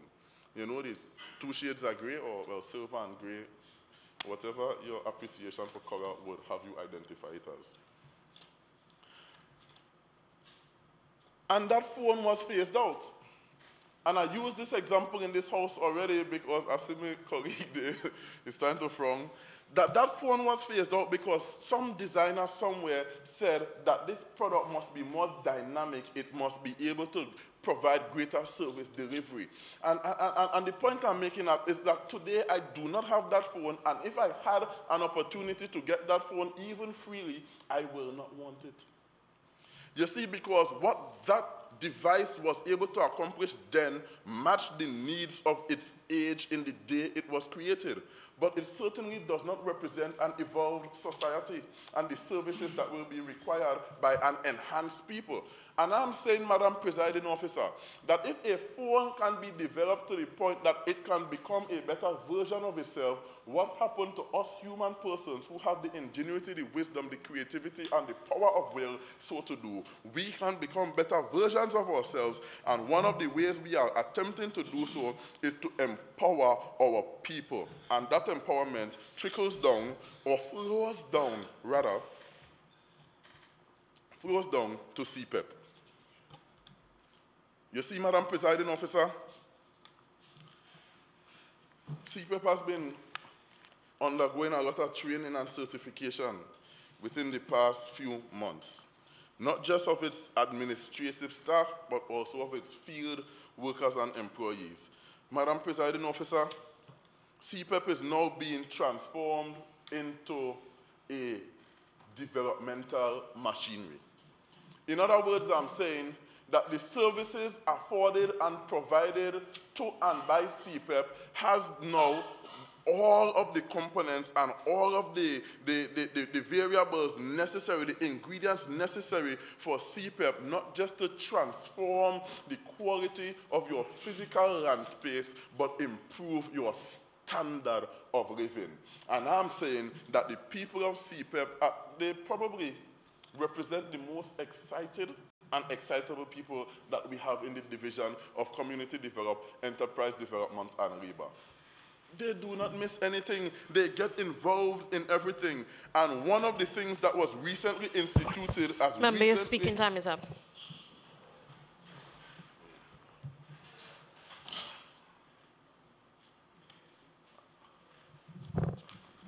Thank you, Madam Presiding Officer. I move that the speaking time of the member be extended by a further 10 minutes. I should be so guided. Members, the question is that the speaking time of the honorable member be extended by a further 10 minutes. All in favor? Aye. Any against? Member, your speaking time has been extended by a further 10 minutes. Thank you, Madam Presiding Officer. There is an ongoing joke on this side of the divide that I usually am bound to a certain time. The first instance was 20 minutes somewhere, seated somewhere, and now 5 minutes, you know. Madam Presiding Officer, the point is this. CPEP has engaged the 12 Joys of Christmas and is now repositioned in such a way that CPEP in the not too distant future will become an income-generating organization. In other words, Madam Presiding Officer, you will be able to go to CPEP's establishment and get compost material, seedlings, grow boxes, fruit trees, and various kinds of plants because they are determined, Madam Presiding Officer, to not be a stepchild of any state because they are in nobody's backyard. And this is the kind of empowerment and the kind of growth of which we speak. Madam Presiding Officer, it all comes down to a Tobago beyond beautiful.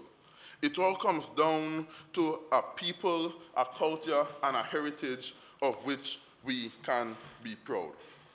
Recently, I learned, Madam Presiding Officer, that the reason why geese fly in the V formation is because each goose receives from the goose ahead 71% upward thrust and mobility, which means that once they stick together, once they maintain formation, once they engage the system as based on its design, that 71% less effort would be put out to accomplish the same goal.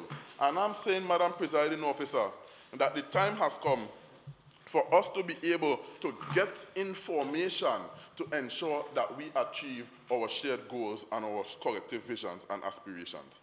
Madam Presiding Officer, I also learned recently that a galaxy is a collection of stars held together by the gravity of every other star. It therefore brings it home to appeal to the people of Tobago, to appeal, Madam Presiding Officer, to NGOs FBOs, to encourage school and communities, CBOs and the likes to get involved and to support the work of the Tobago Tourism Agency and the Division of Tourism, Culture and Transportation.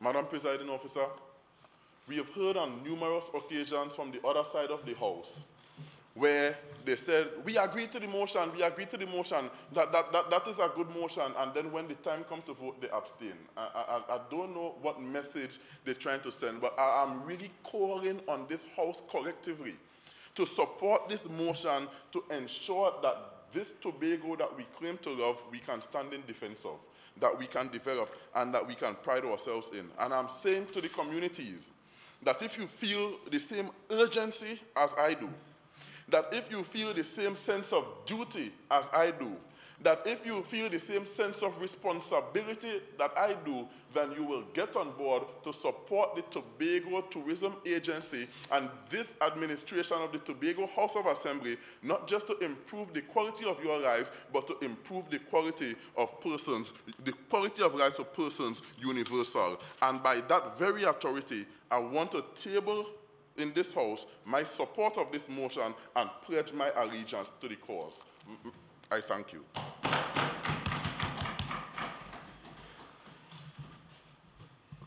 Councillor Faith B. Israel.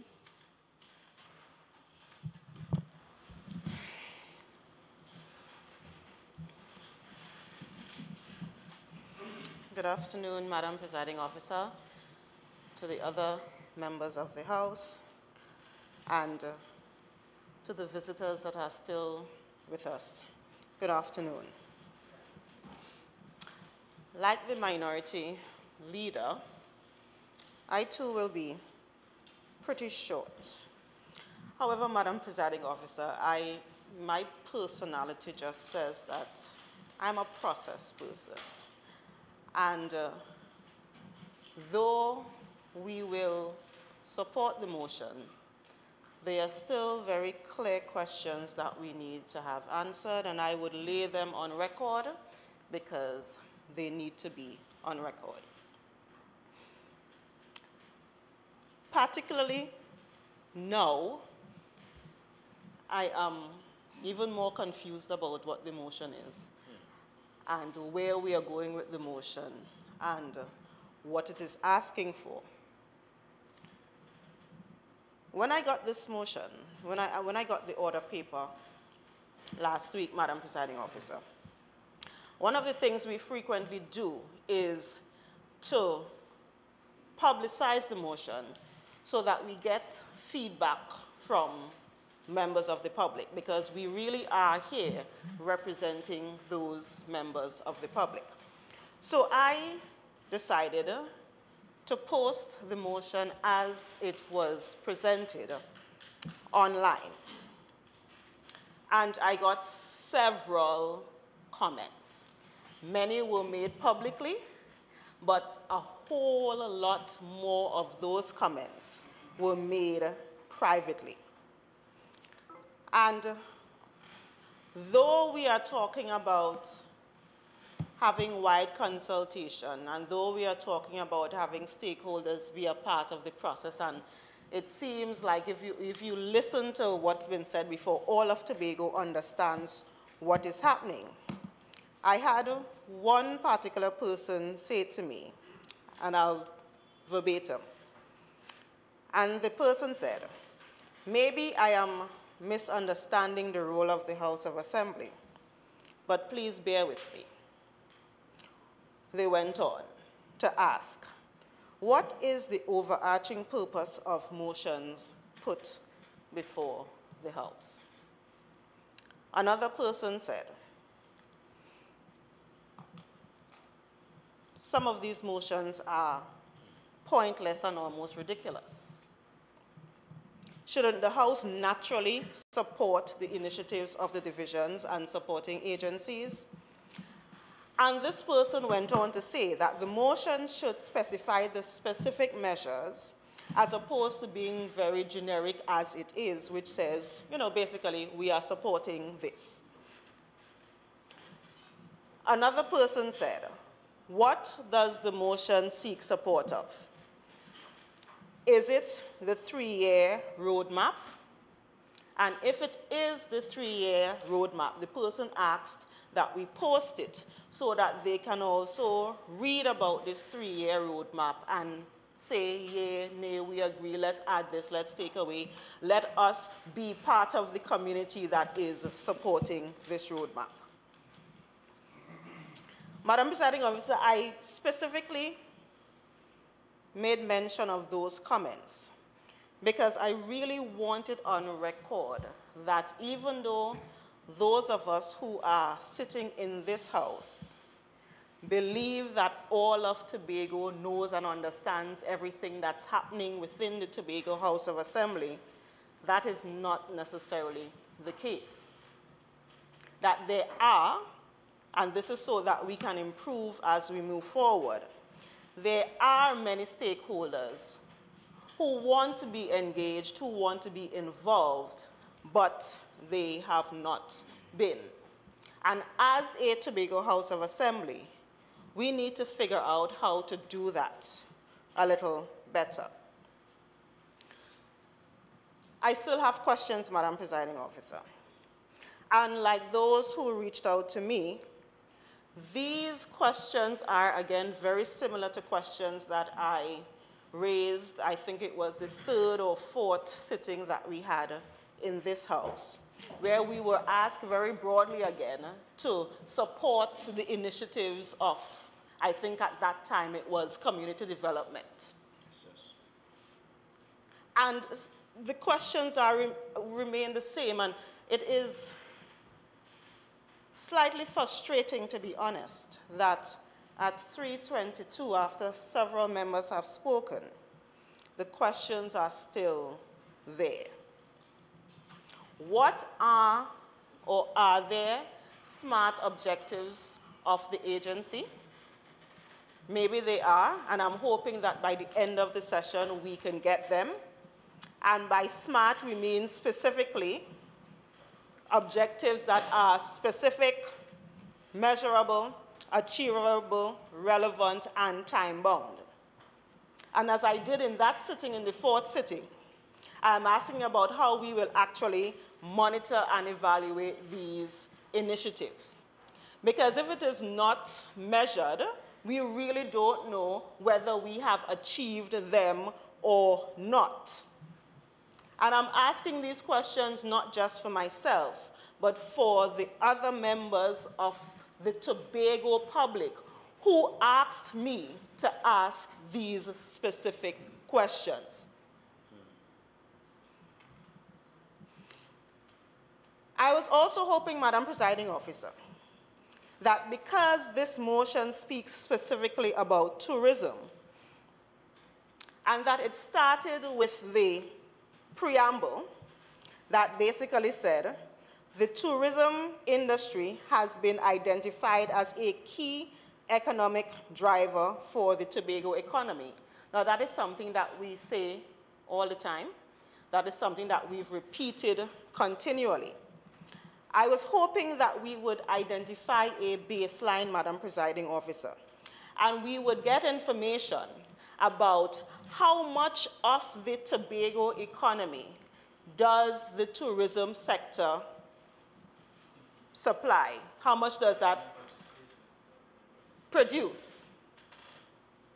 And because we are talking about the activities of this specific agency, if we have a baseline, then we can say in a year from now it has improved to this number, and 5 years from now it has improved to that number, so that we can see that, yes, the initiatives of this agency has actually improved and has allowed the tourism sector to make a greater impact on the GDP of Tobago. Madam Presiding Officer, we also have very limited resources on the island. We continually speak about having limited resources. And again, because we are speaking specifically about the tourism sector, I am hoping that before the end of the day, we could get some information about some of the instances where we have wasted money within the same tourism sector. So I'm hoping that the speakers that come after could give us an update, for example, Madam Presiding Officer, on the $8 or so million that went missing that we still are not sure what's happening with that, because Tobagonians are still interested.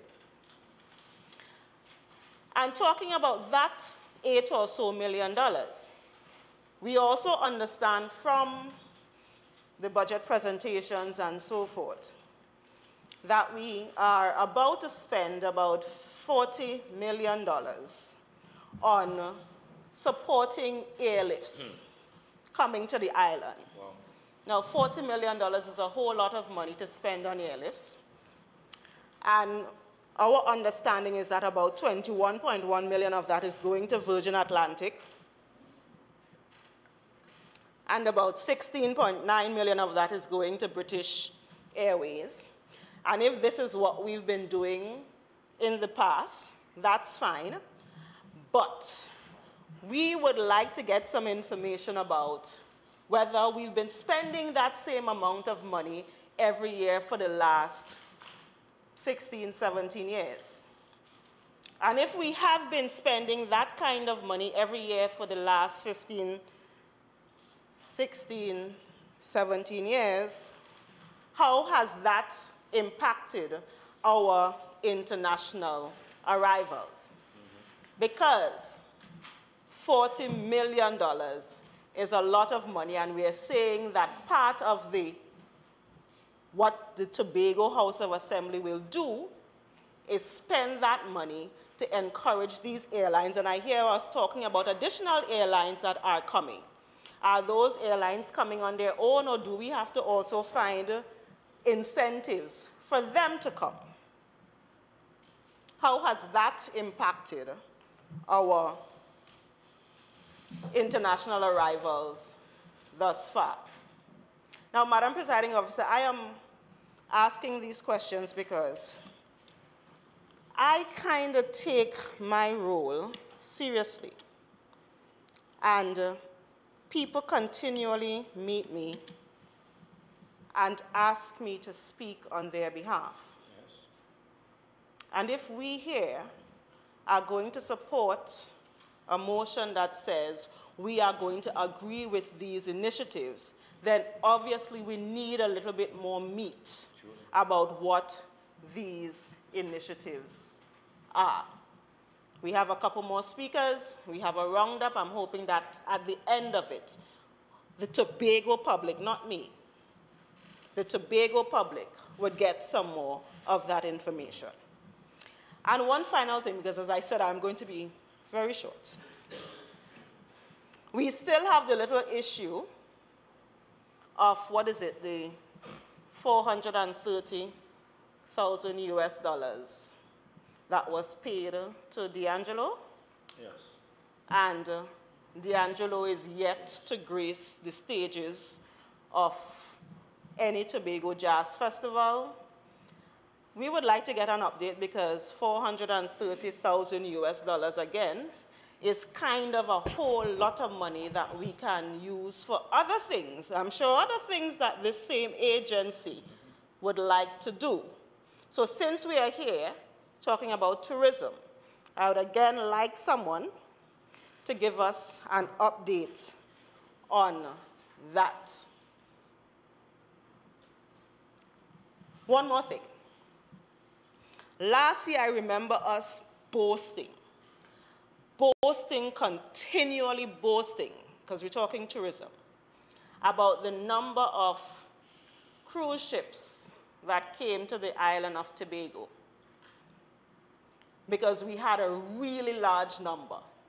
Now, those of us who understand the industry kind of got a sense that that increase came not because those of us in Tobago did anything differently or we did anything special, but that increase happened because there were hurricanes in the other islands, and those other islands did not have the ports, for example, for those cruise ships to land.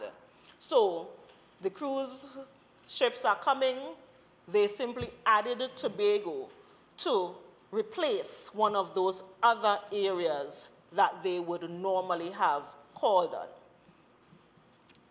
Maybe we could get some information about what is the cruise ship season like this year and compare that to last year. Because the reality is, Madam Presiding Officer, that we are not here just to play games. We are not here just to joke. We are not here just to kicks. We are not here just to laugh. The people of Tobago are depending on us to do the right thing, to make the decisions on their behalf.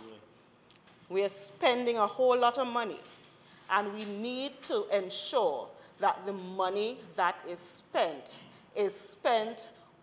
getting the kinds of results that we want it to get. The well-known cliche, the definition of madness is doing the same thing over and over and expecting a different result. And I am hoping, Madam Presiding Officer, that we are not doing the same thing over and over. That, as my political leader said, we are in the new era, and it is not going to be one of those errors that we continue to make over and over and over again. And I would like to just say in wrapping up that we have to be very, very, very careful of the things that we bring to this house, of the kinds of discussions that we bring to this house, because we run the risk of watering it down basically to a puppy show. And I would not stand by, particularly when I am a member of this house, and simply be a part of that puppy show. The people of Tobago, they need us to do way better than what we're doing, and I am reaching out to all of us to hold on to our responsibility. Please, we are here representing 60,000 people, and we cannot let them down. Madam Presiding Officer, I thank you.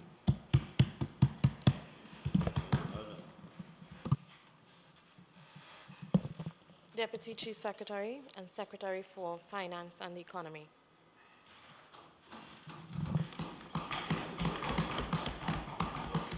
Thank you, Madam Presiding Officer, for giving me the opportunity to join this debate at this time.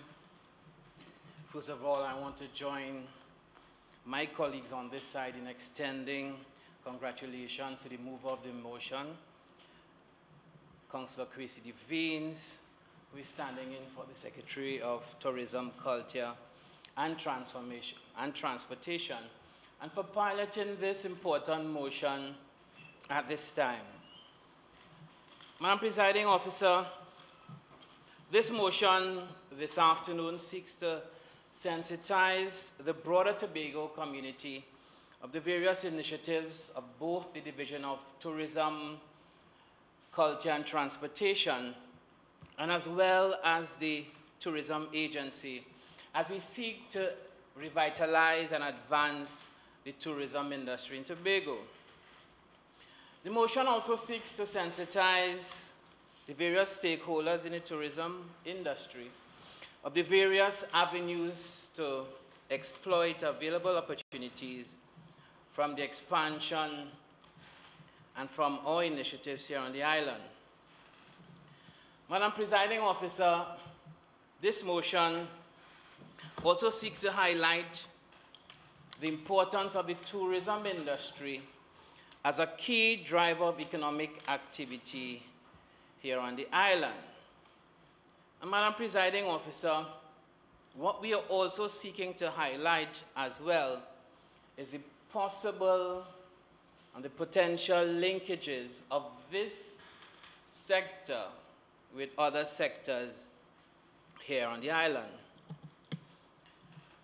Madam Presiding Officer, this motion is also critical because as a responsible administration, it is important that we sensitize Tobagonians regarding the various initiatives to develop the tourism industry.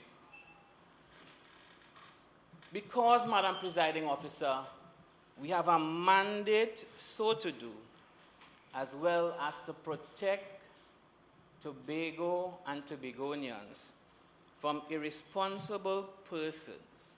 Sometimes they're inside this honorable house, working together with their friends in opposition, and who are bent on perpetuating what I call political mischief, to give the impression that nothing is taking place in the tourism sector here in Tobago, and that funding to this sector is unnecessary and unjustified.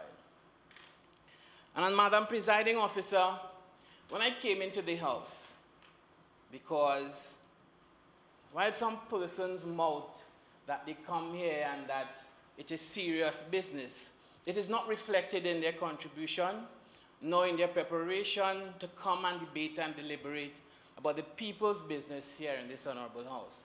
So when we came in, myself, met the leader of Assembly Business, I was buoyed by the fact that he hinted to me that the members opposite were inclined to support the motion. But, Madam Presiding Officer, I was excited because I thought in the spirit of bipartisanship and in the spirit of being magnanimous, we were coming to hear serious ideas, both from this side and on the other side, as to how we can advance this important industry and to exploit all the linkages across the sector.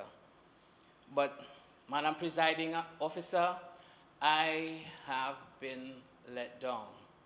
And when your emotions are hurt, sometimes you have to guard your emotions. So the next time I am coming into this honorable house, I will temper my expectations, Madam Presiding Officer, because when you come for serious debate, I am being let down I've been let down on many occasions. Because what we're seeing, Madam Presiding Officer, is that instead of contributing to meaningful development and in the banter of debate and intellectual discussion, we can work together to contribute to the advancement of this important industry to the island. But at every turn, what we're seeing is an anxiety to spread doom and gloom. And persons have to realize that their actions are having a deleterious impact on the very industry that is the source of livelihood of many Tobagonians. Madam Presiding Officer, I wish to urge again, in this house, the persons have elected us for serious business. It's not about games, it's not about politicking. Yes, we'll make room for the politics, but this is about serious business. Madam Presiding Officer, this motion affords us an opportunity to share with the wider Tobago population unbiased and objective information regarding the advances of this critical industry and the plans and programs of this administration. And, Madam Presiding Officer, I want to reiterate, we have a duty of care, not to toy with the lives of the people of Tobagonians, and we have a right to protect, as my colleague said, to protect and preserve Tobago for generations to come. Madam Presiding Officer, the recent data by the World Travel and Tourism Council for 2018 highlights a number of positive trends. And with your leave, Madam Presiding Officer, please permit me to highlight just a few.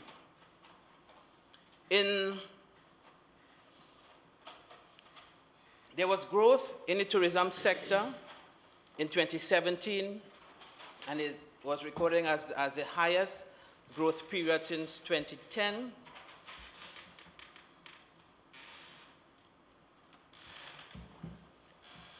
And again, Madam Presiding Officer, the report highlighted that in 2017, tourism receipts total over $1.3 billion to the region, with a 5% increase on 2016. Concomitantly, international tourism arrivals grew by 7%, or by 1.3 billion visitors in 2017, Madam Presiding Officer. The report also notes that tourism accounts for 1 in 10 jobs in the region. Madam Presiding Officer, this figure only reflects direct employment and does not highlight the other benefits to other, in terms of the impact of the tourism activity on the rest of the economy. So what does this mean for Tobago against the backdrop of the information provided?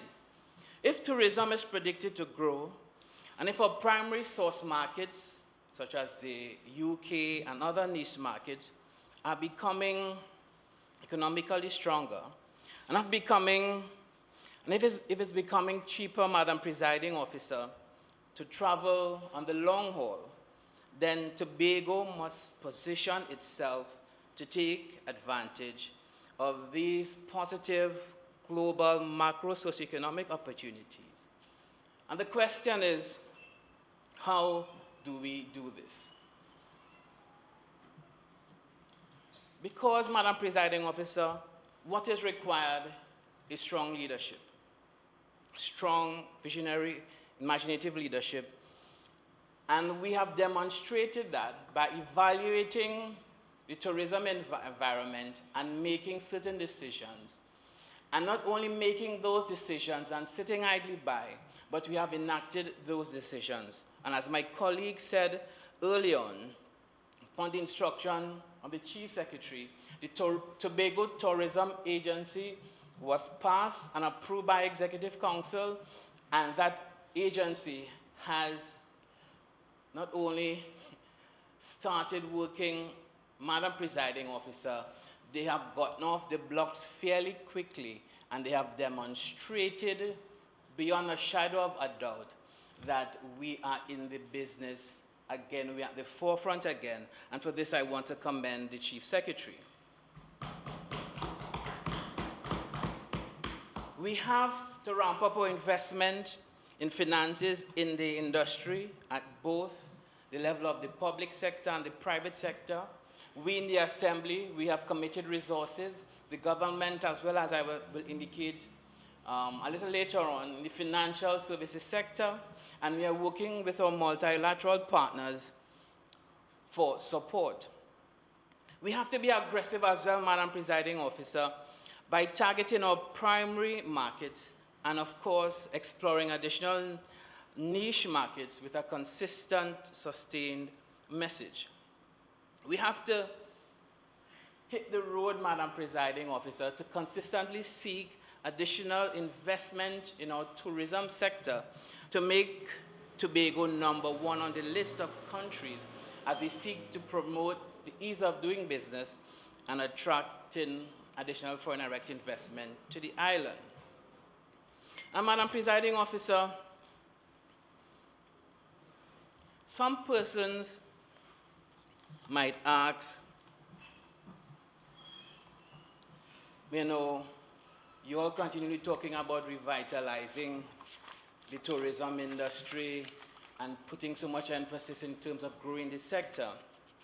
What has happened over the years?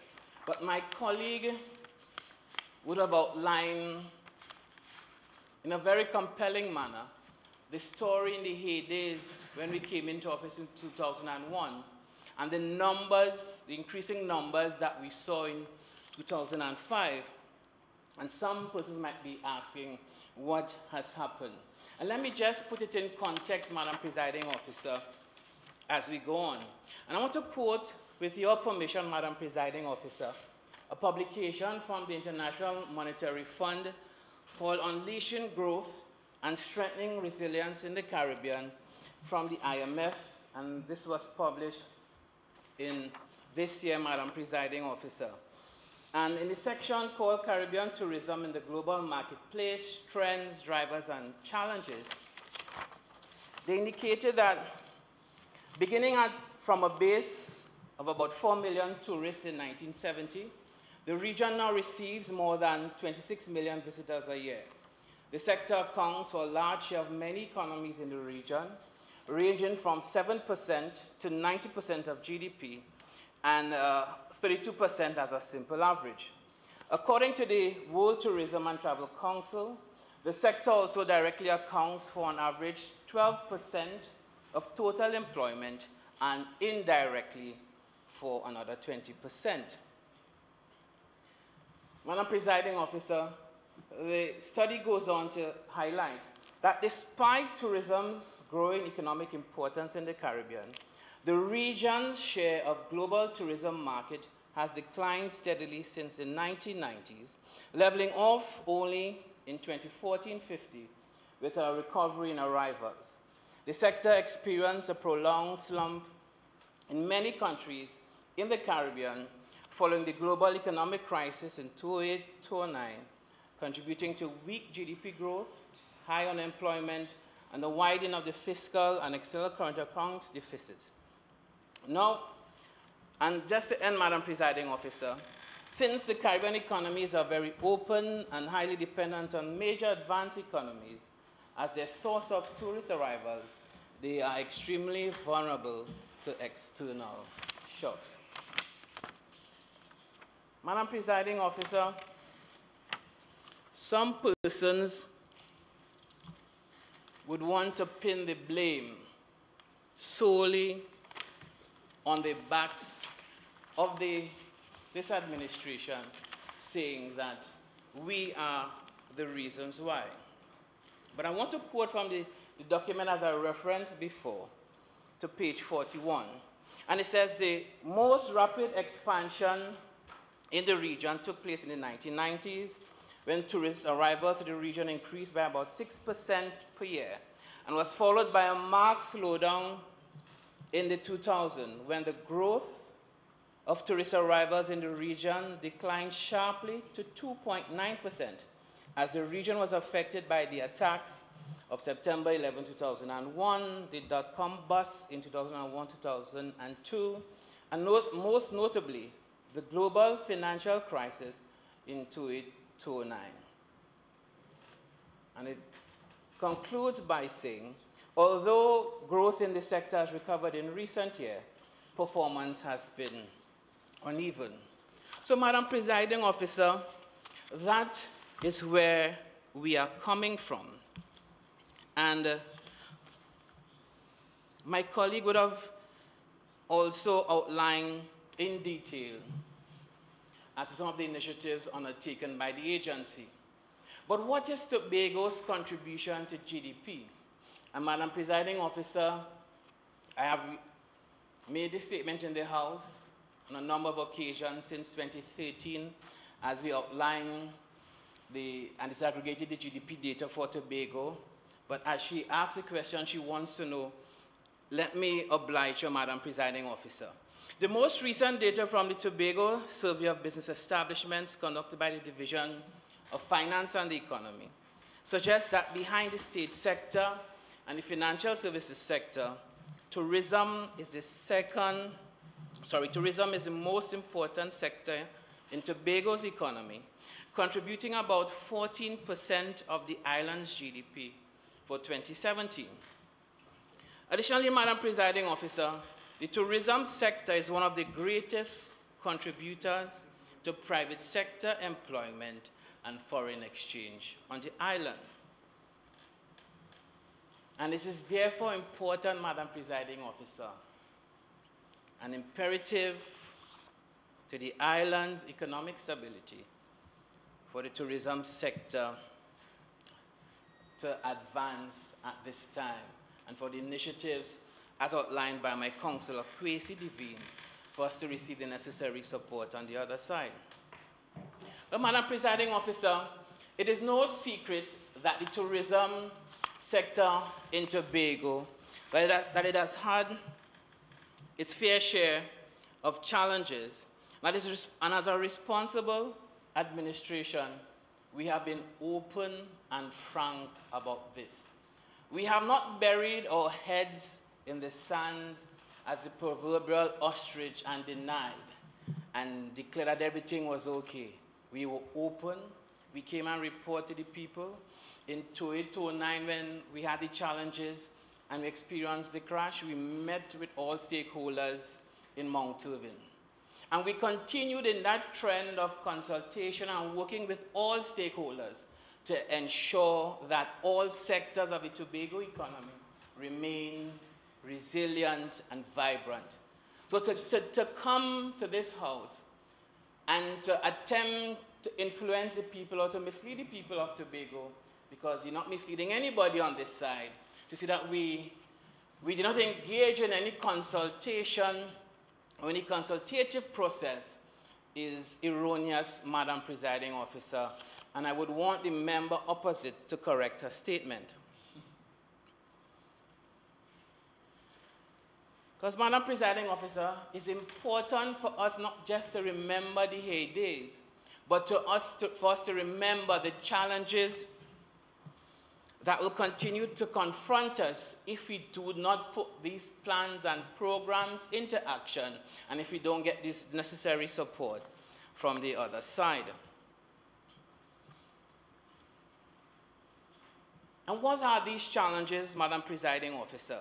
These challenges relate fundamentally to insufficient investment in tourism marketing, the shortage of high-quality rooms, inadequate airlift from our major source markets and additional niche markets, and the need to effectively brand our destination. Madam Presiding Officer, notwithstanding these challenges, this PNM administration, we have remained steadfast and resolute in our commitment to revive and to advance Tobago's tourism industry.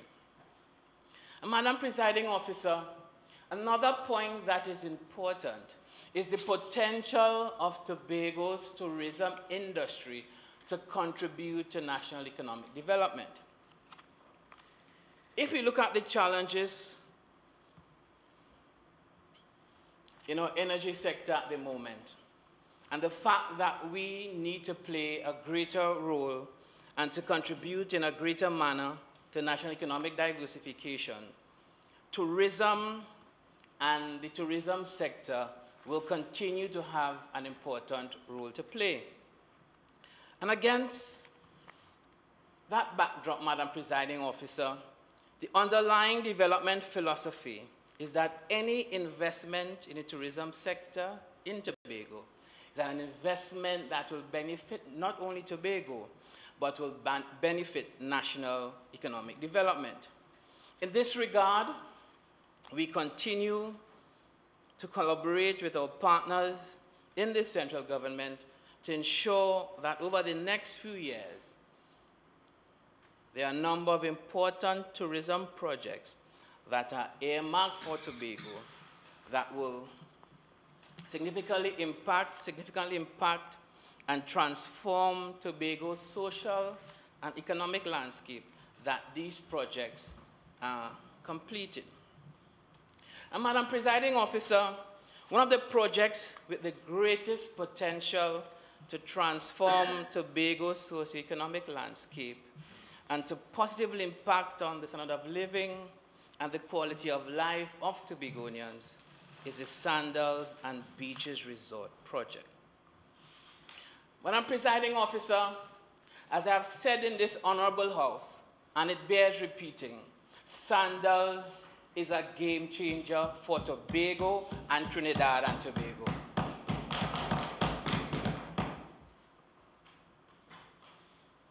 Madam Presiding Officer, I want to highlight just a few basic points on this topic, then I will conclude and take my seat.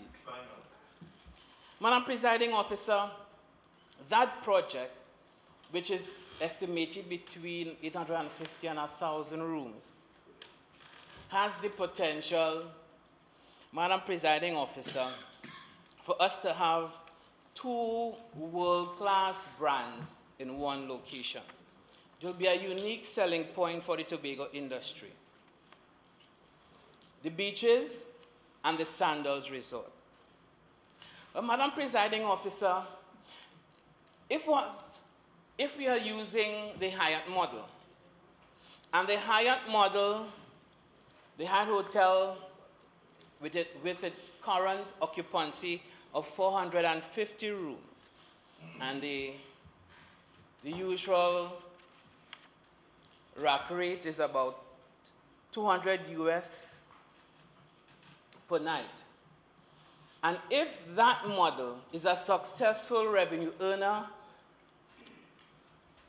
for Trinidad and Tobago, let us just imagine an 850 room to 1,000 room hotel charging upwards of $600 US per night. What is likely to be the potential? And if we're using the successful Hyatt and Hilton model, where the government will raise the revenue and construct the plant, and we bring in the reputable brand, that is Sandals. Madam Presiding Officer, the rest will be history, but not so quickly. What is likely to be the impact on tourist arrivals? Because if the question is that we've had a challenge with tourist arrivals coming to the island, and we have noted these challenges, what about a branded hotel that with guaranteed hotel occupancy rates of between 75% and 80%? What will happen to us when we expect at least 2 persons per room? Because having both brands on island will mean at least we having couples in the Sandals Resort and families in the Beaches Resort. We're looking at any time between 2,000 persons occupying our space at any time. And if we want to be conservative, we can talk about 1,800. And while we look, when you multiply that about the average spend on island, and if our main source markets continue to be UK, visitors, Madam Presiding Officer, I believe the prospects for Tobago, the prospects and the future looks bright for this island once we give the support to this important project. And Madam Presiding Officer, I spoke about the need for us to cement the linkages across the various sectors. And farmers in my electoral district, like Mr. Orr and Mr. Ray Phillips and others who are looking to retool and expand their production, they are heartened about the prospects for Sandals. Because here is Sandals coming to Tobago, and they have sent ahead of time their list of requirements, their list of products, what they will need. 2 million eggs per annum, 100,000 pounds of tomatoes, 100,000 pounds of cucumbers, plantains, and the list goes on. What is required, therefore, by Sandals is the predictability of supply and the consistency of quality. And Madam Presiding Officer, I have the privilege of sitting down with the principals from Sandals when we met in Cocoa Reef to start the conversation. And this was one of the questions that I asked. And Sandals gave the assurance that they will work with the Tobago House of Assembly and all stakeholders to ensure that our shared objectives are met and that they fulfill their corporate responsibility. The agro-processors will have a ready market in addition to the farmers whom are primary producers. And on this side, as I've outlined in the budget statement, Madam Presiding Officer, we gave a commitment to restructure Enterprise Assistance Fund programs and our loan and grant programs to ensure that we assist farmers in retooling and expanding their productive capacity so that they can realize the potential of this project.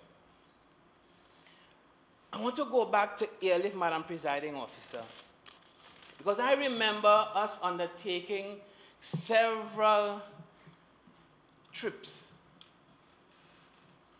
as an assembly, attempting to meet with some of the major the airline companies to attract them to come to Tobago. And the biggest question they will tell you, the biggest question they will ask you, in addition to the state of the airport, is how many 4-star or 3-star or 5-star rooms do you have on island? We have attempted to get American Airlines, JetBlue, WestJet, and Air Canada.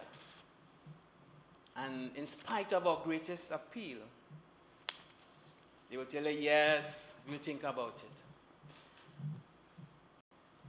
But from the time we signaled that there was a possibility of sandals coming to Tobago, Madam Presiding Officer, we did not have to call.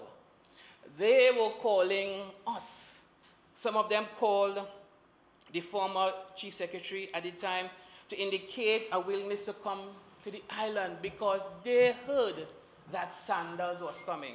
And that ripple effect throughout the industry, that pull factor of the sandals brand, as well as their partnerships with airlines and other stakeholders, will serve us in good stead, Madam Presiding Officer, to treat with some of the challenges that we have encountered here on the island. Madam Presiding Officer, I seek your protection. Minority Leader, can I ask you please to respect the Speaker while he's on his feet? You had your chance, nobody interrupted you, so please. And you basically had 15 seconds, so. Thank you, Madam Presiding Officer.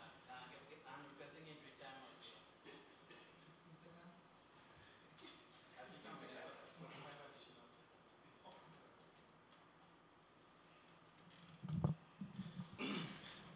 Madam Presiding Officer, I beg to move that the speaking time of the Assemblyman Joel Jack be extended by a further 10 minutes.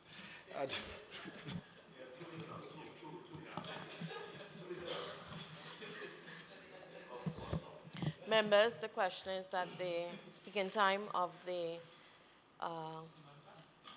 Deputy Chief Secretary be increased by a further 10 minutes. All in favor? Any against?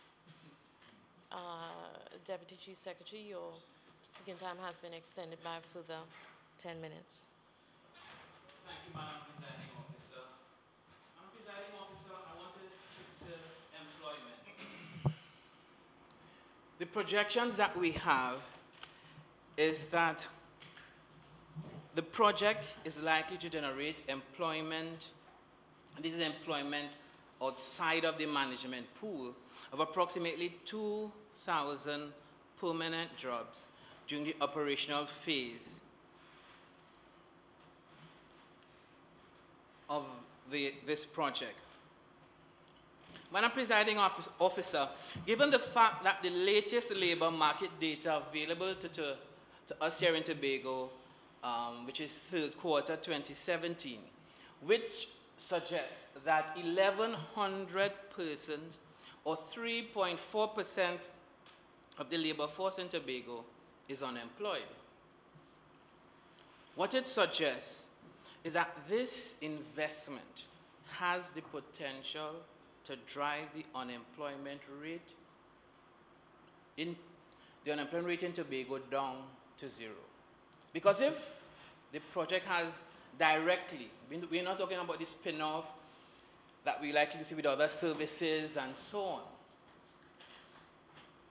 This project alone will have that impact for us here in Tobago, Madam Presiding Officer.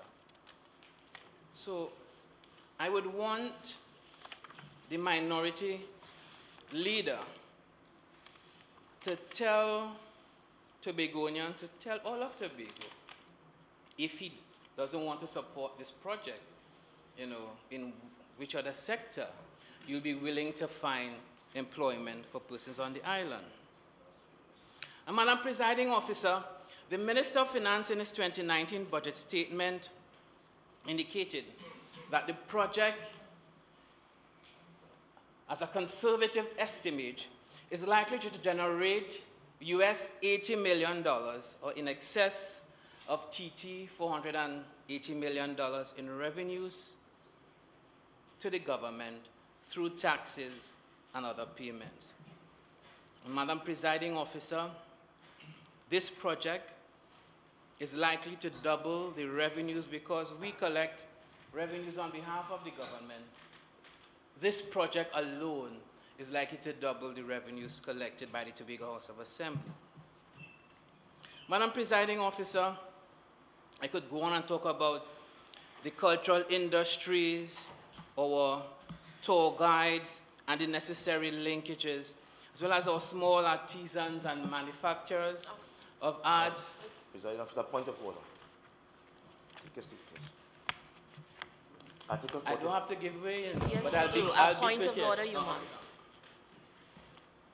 Thank you, Madam Presiding Officer. I wish to refer you to Article 45.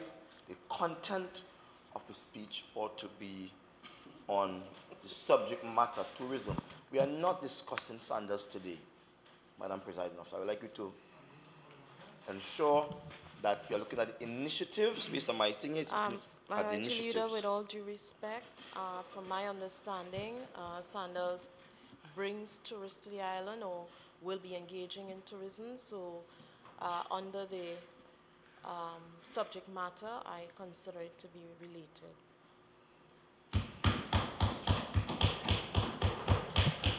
Madam Presiding Officer, thank you so much for your ruling.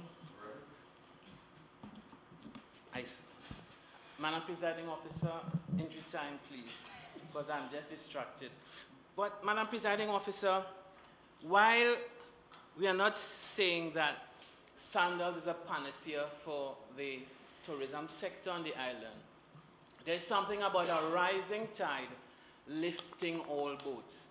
And when Sandals, with the increased marketing, with increased visitor arrivals, and as well as increased investment and additional hotel rooms to the sector, Madam Presiding Officer, I think we are well poised to again reposition ourselves as not only the best kept secret in the island, but the capital of paradise where persons will be coming in droves to go beyond the ordinary. And Madam Presiding Officer, let me say in this honorable house that while we anticipate that small and large hotels as well as the small operators would benefit, we want to encourage those who are outside of the sector to prepare themselves and to make use of the opportunities that will abound. Because in addition to Sandals, other investors are coming to Tobago and looking at potential sites to set up shop. How many times, Madam Presiding Officer? And exploring potential sites for investments here on the island. And Madam Presiding Officer, before I take my seat,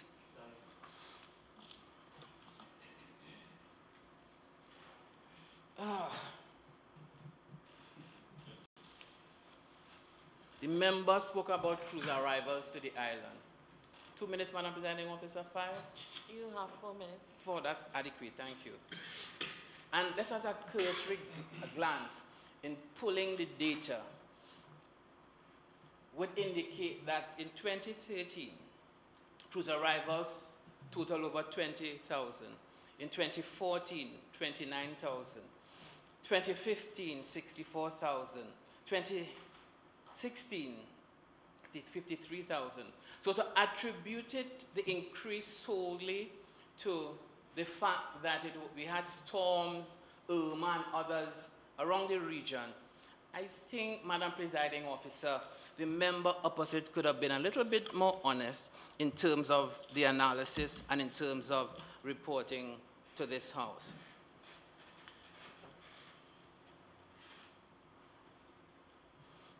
But Madam Presiding Officer, let me wrap up in the 3 minutes that I have, that I want to commend the move of the motion again in terms of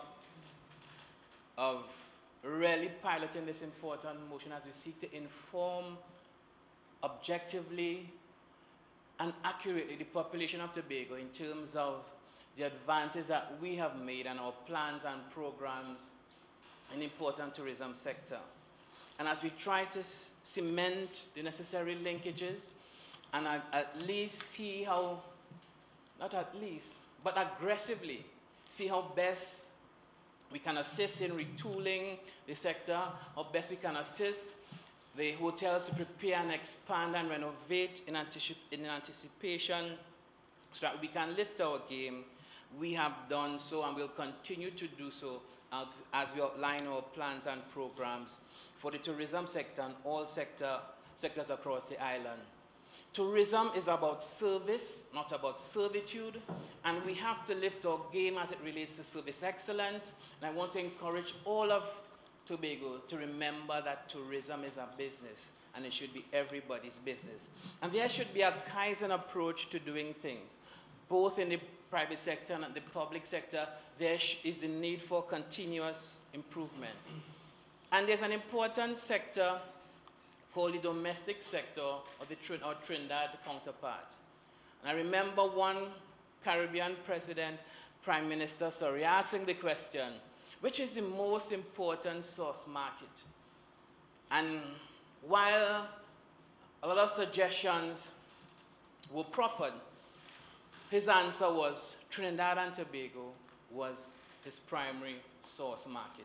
And when we're counting tourism arrivals across the region, remember to disaggregate our brothers and sisters in Trinidad and the important role that they play.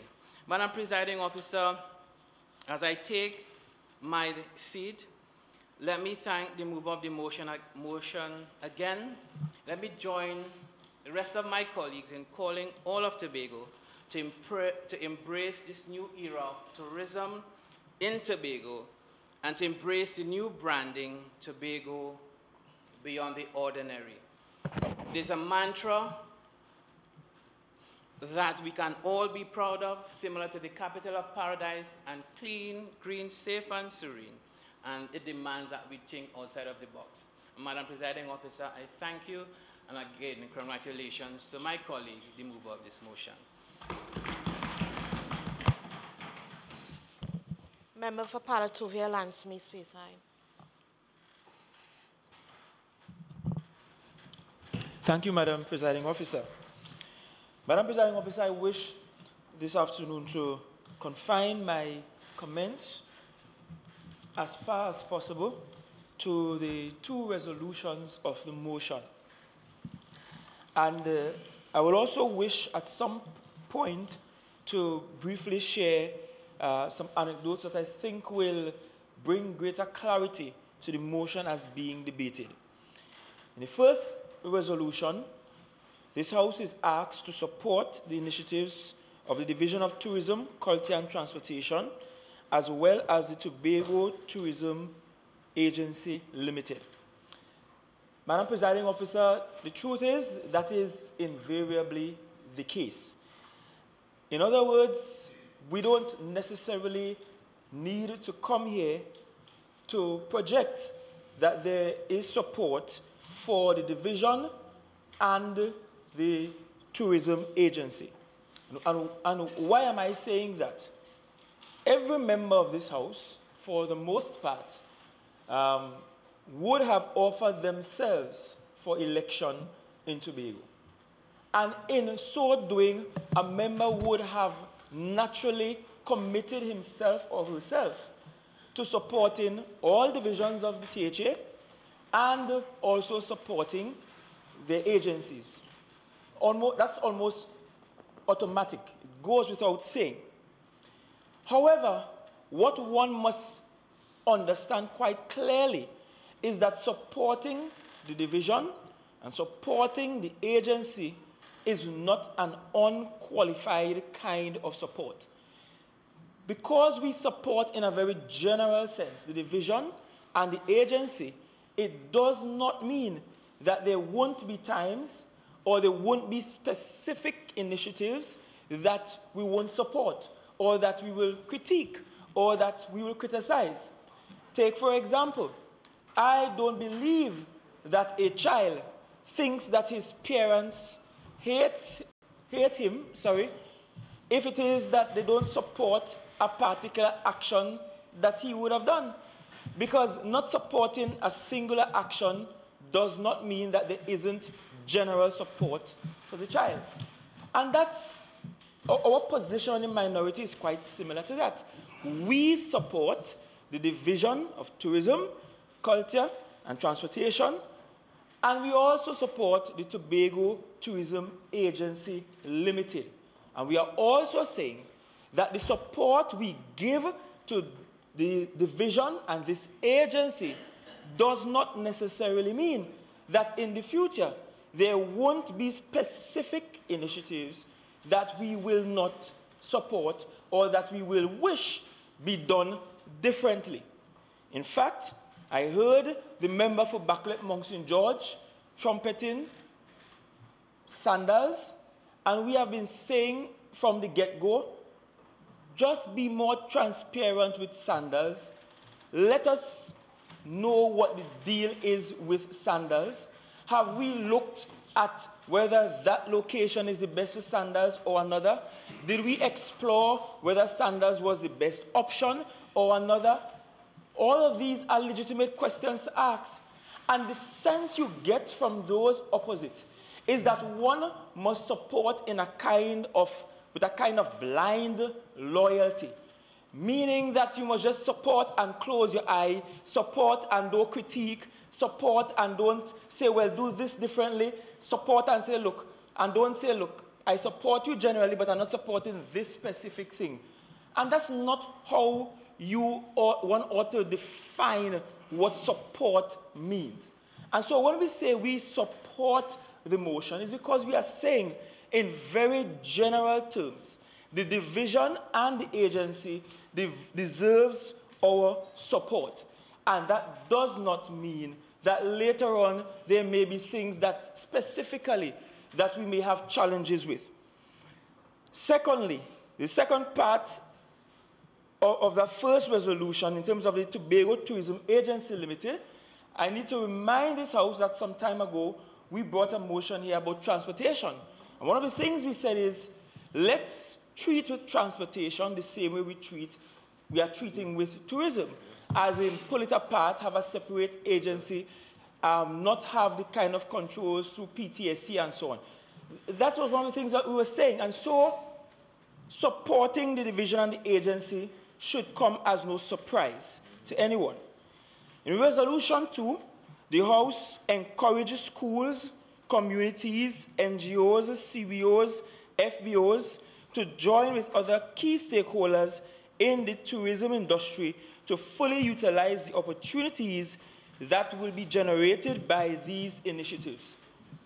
An apt response for that will be, duh, because it goes without saying that naturally we ought to support communities and NGOs and CBOs and FBOs as being part of that tourism, that new tourism thrust, that new tourism drive that we are on. And so it is in that context that we have been saying all afternoon that yes, we support the division, we support the agency, we support the need to have combined efforts between the community, the NGOs, the CBOs, the faith-based organizations, and so on. Because you see, one of the things that Dr. Councillor B. Israel highlighted that I think persons have just glossed over, and perhaps she should have indicated that she was highlighting it for all of us, is that people are looking for more specificity in our motions. Because a motion essentially is a proposal of something you want to do. And so the motion as it is written proposes to just support the division and the agency and the initiatives, and to also support the use of the community and CBOs and FBOs and so on. And we're saying yes. But we are saying what we would have loved to see happen is that perhaps we could have taken maybe the roadmap and have that be the basis of the entire debate this afternoon, or perhaps a specific initiative or a specific action that we want to mandate the division or the agency to take. That's the kind of motion we would have hoped to have. Notwithstanding that, I wish to say that the support we share for it is beyond just voting yes on this motion. And I could tell you, yes, I got in this morning at 12, just after 12 this morning, just past midnight, and unfortunately, I didn't get the opportunity to go to attend the launch because I unfortunately had an important meeting, a dinner meeting, with some members from the U.S. Embassy that I felt I just couldn't put off. In fact, they were the ones who suggested putting it off from tonight to Wednesday evening. And as I got in the house, I got a WhatsApp message asking me my opinions on the website that was launched. And I'll read verbatim my thoughts, initial thoughts, so that this house could see that there are no bad wolves here that we just want everything to go wrong. No, the truth is we wish that our tourism industry improved greatly. Because, it will down to all our benefits. The better tourism is the less the young men at the beach in Castara or those in Shallaville will see me and ask me for a walk. Because it means then that there's an industry that they can earn independent of the THA. And here were my initial comments. From a cursory glance, it looks pleasant. There are some kinks that need ironing out. For example, under accommodations, one should be able to click on any one of the accommodations listed and be transported to the website or page for the respective hotel, guest house, or bed and breakfast. Otherwise, it is generally user-friendly. We'd like to see the site more interactive in terms of facilitating comments, forums, etc., or have a good link to Facebook, Twitter, Instagram. The errors I'm seeing posted online may be the result of an absence of proofreading. Like the hashtag 101 reasons. A more striking line for me will be take it easy. And then I wrote hashtag take it easy. And then I said Tobago beyond ordinary. It has to grow on me a bit more. The parts where they write about Tobago being unspoiled is really a continuation of that eco-friendly, staying true to Caribbean-ness theme of being clean and green and serene. But doesn't that go at odds with Sandals? That's the question I asked. No, I read this to the House so that folks could see that when we stand and we say we support the division and the initiatives and we support the agency and the initiatives, we're not saying that every single thing they do will be perfect or above board or that we won't have criticisms. But we are saying, in a general sense, we are supporting the division and the agency in ensuring that they do well, in wanting them to do well, in wishing that they do well, in wishing that the arrivals improve greatly, in wishing that those whose guest houses have not seen the kind of traffic they saw in the past will begin to see it again. We wish all of those good things. And so it is in that context we are saying, yes, you have our support. And to the member from Bethel, Mount Irving, when we say we support a motion, we vote yes on the motion. When we see a motion has been watered down to little or nothing else, we don't waste time to vote on the motion. And when we say we don't support a motion, we will definitely be voting no on the motion. So when we say we support the motion, we will be voting yes on this motion, because we feel like every other Tobagonian, the division requires our support, the agency requires our support, even if you don't agree with everything the agency does or how it does it or the strategy that they're going to use. But in general, Secretary of Finance and the Economy, please. You asked for protection. I gave it to you. Now please return the respect to the Speaker. thank you. Thank you, Madam Presiding Officer, and I assure you I won't need injury time. I can do with what's left. But the point I'm making, Madam Presiding Officer, is we support the motion. It is not an unqualified, blind kind of support, but it is support that says, if you do the right thing, you will get our applause. And you know something that we must understand as a people is that criticizing something doesn't equate it to being a lack of support, you know. People who support you, think about your personal life, Madam Presiding Officer. The people who support you genuinely are those who will WhatsApp you, inbox you, call you, and criticize you when they think you have done something wrong. That doesn't mean that they don't support what you're doing. And so we are saying in that same context, we support the Division of Tourism, Transportation and Culture, and we also support the Tobago Tourism Agency Limited. We want to see them do well. We want to see we want to see no throwing away of monies at all. We want to see that the marketing campaign is crisp and clean. I wish, above anything else, that the amount of monies that we would have gotten from the national budget for tourism would have at least been 2 times more than what we got. Because when we look comparatively at what the other islands are spending on marketing, in comparison to what we have to spend on marketing, we're nowhere close to the amount of investments that they are doing. And I would love for us to have gotten a lot more money than that. But we didn't. And so smart spending, being very goal-oriented, will be very key in ensuring success of the agency, the success of the agency. I will also, Madam Presiding Officer, wish to say to this House that at some point we should have the Sanders debate outside of this as an initiative in and of itself. Because I get the sense that people think that when you talk about the Sanders issue, people think that you're somehow just saying no, no, no. And there are some Tobagonians who are saying no to Sanders there, put it in the next place, no to Sanders, bringing a more luxurious brand. People are saying all sorts of different things. And people have a right to do that.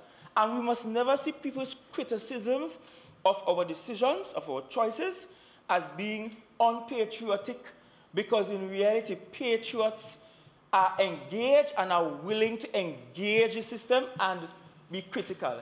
And with that, Madam Presiding Officer, I thank you for this opportunity.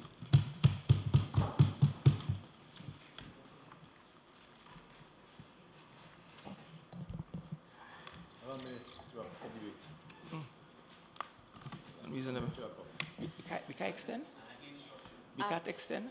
This time, we would normally suspend the sitting for tea, but I will invite the Leader of Assembly Business to move a motion if that is the agreement between both sides.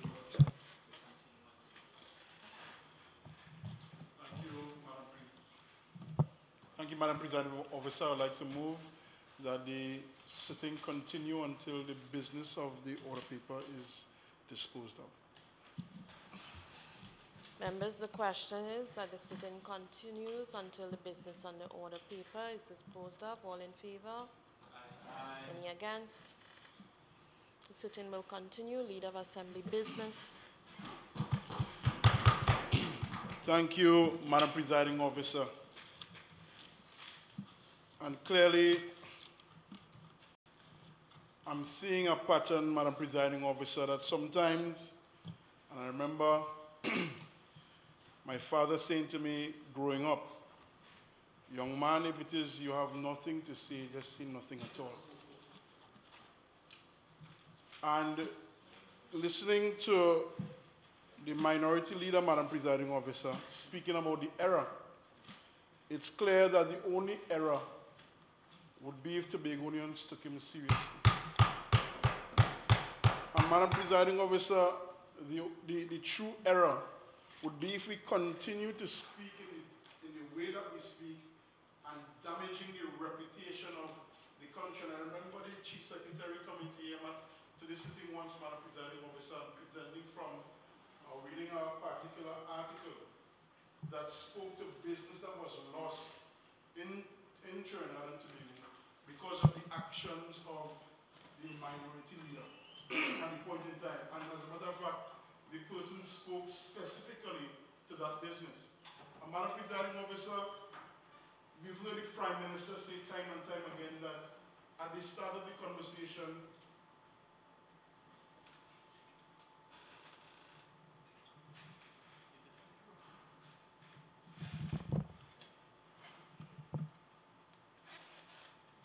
Madam Presiding Officer.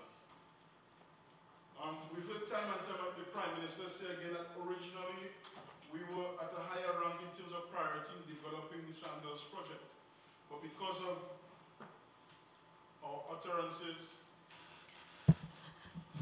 Can we suspend the sit-in for about 5 minutes so that they can take care of the technical difficulties? Thank you.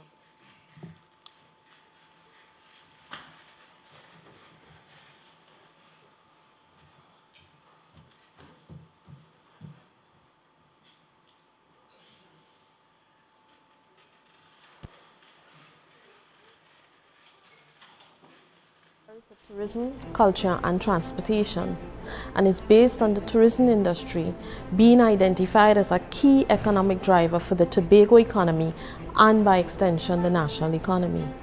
The motion seeks support for initiatives of the division and the Tobago Tourism Agency Limited while encouraging all stakeholders to get involved in maximizing on the opportunities.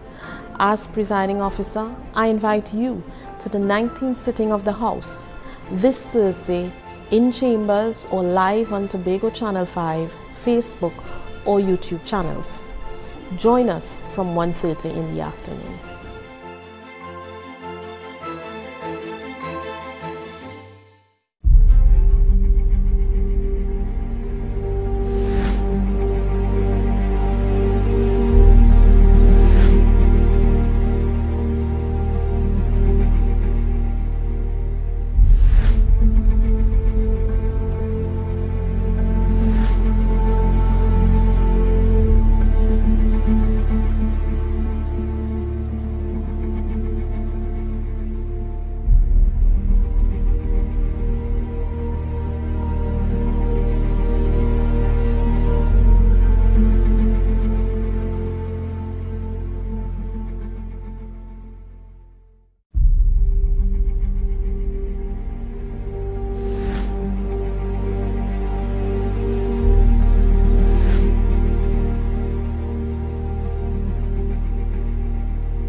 The motion for the October sitting is being moved by Councillor Nadine Stewart Phillips, Secretary for Tourism, Culture and Transportation, and is based on the tourism industry being identified as a key economic driver for the Tobago economy and by extension the national economy. The motion seeks support for initiatives of the division and the Tobago Tourism Agency Limited while encouraging all stakeholders to get involved in maximizing on the opportunities. As presiding officer, I invite you to the 19th sitting of the House this Thursday in chambers or live on Tobago Channel 5, Facebook or YouTube channels. Join us from 1:30 in the afternoon.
Leader of Assembly Business, you can resume the wrap-up.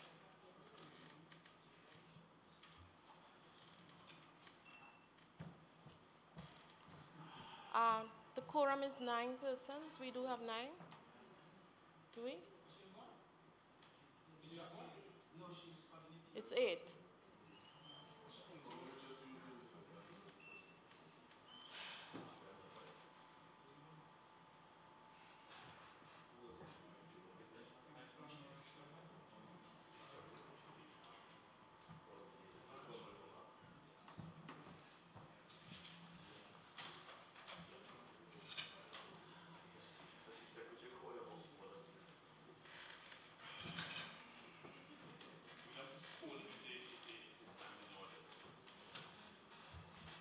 Leader of Assembly Business. Thank you, Madam Presiding Officer. Madam Presiding Officer, before we took the break, I was speaking to the tendency, particularly of the minority leader, to make statements that are damaging to the brand of Tobago. And, Madam Presiding Officer, while the minority may have claimed to support the motion, I was a bit confused when I heard the minority assemblyman speaking, because the motion specifically mentioned support for the initiatives of the Division of Tourism, not necessarily support for the division and the agency. It also spoke to not supporting the NGOs, CBOs, and FBOs, but to encourage them to take advantage of the opportunities. And Madam Presiding Officer, in terms of the initiatives and the opportunities, although I am no Councillor Nadine Stewart Phillips, I think I'd have taken my time to outline many of the initiatives, or I tried my best, I would say, to encapsulate in the time that provided the many initiatives that the Division of Tourism, Culture and Transportation, as well as the Tobago Tourism Agency Limited, would have embarked on. And though it is really unfortunate that the minority assemblyman and the entire minority missed the presentation of the new brand last night, I would encourage them. It's right next door. I know it's a building that some people may have wanted to fill, but I would encourage you to go and have a seat with probably the CEO and have him, and they would have opened and they would have open invitation. They would be extended an open invitation yesterday. If it is you want to learn more about the brand so you could go out and sell in your communities, engage the staff. The staff is willing. So go in there, get familiar, and see how they are making use of that office space right across there. Madam Presiding Officer, I know that the assemblyman for Blackrock Mount Irvin, Bethel Mount Irvin, sorry, would have spoken a lot to the the work being done by the Division of Community Development.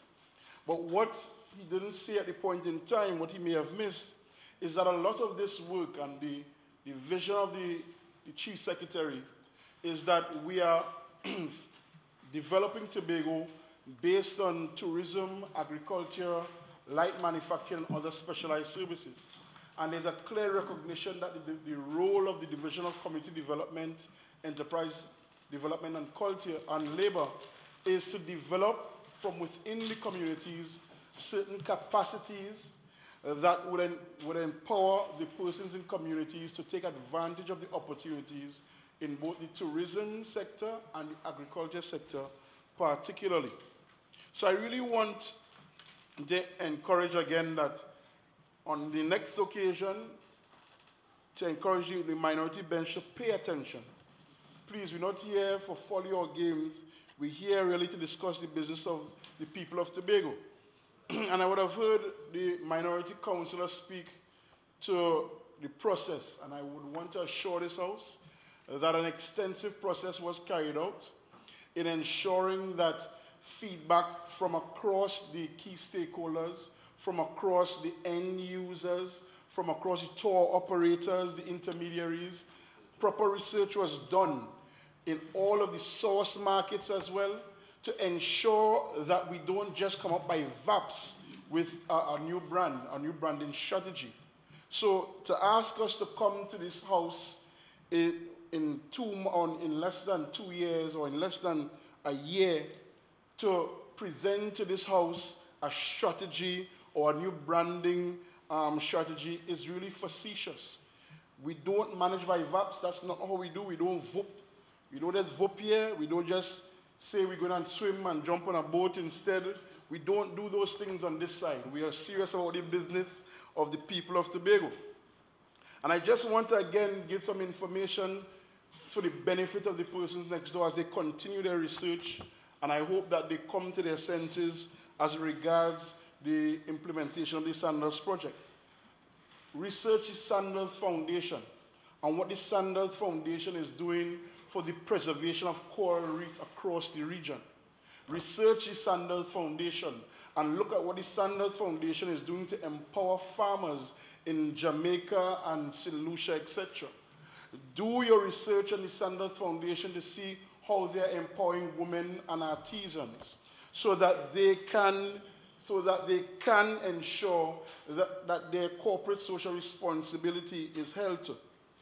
Now, I really, again, want the minority to be very careful, Madam Presiding Officer, because we speak about sharing and encouraging feedback.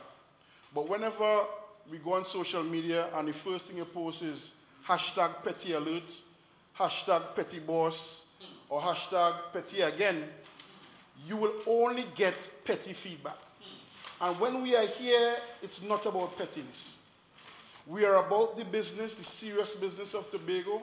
And I was really pleased last night, yesterday evening I should say, I sat back and I deliberately waited until most people I thought had entered the function last night. And the cross-section of persons I saw, from persons in the, there was the Association for the Retired Persons, people with agro-processing, of course your small properties, and people in IT. The cross-section was just so large yesterday. And all of the comments coming out, and I just want to read a couple of the comments that I've recorded here. Of course, 101 ways. Let me just get it, Madam Presiding Officer. So they spoke of 101 reasons Tobago. 100, and that's the hashtag that seems to be trending now, 101 reasons Tobago. And people are putting, of course, 101 reasons Tobago, go to Castara.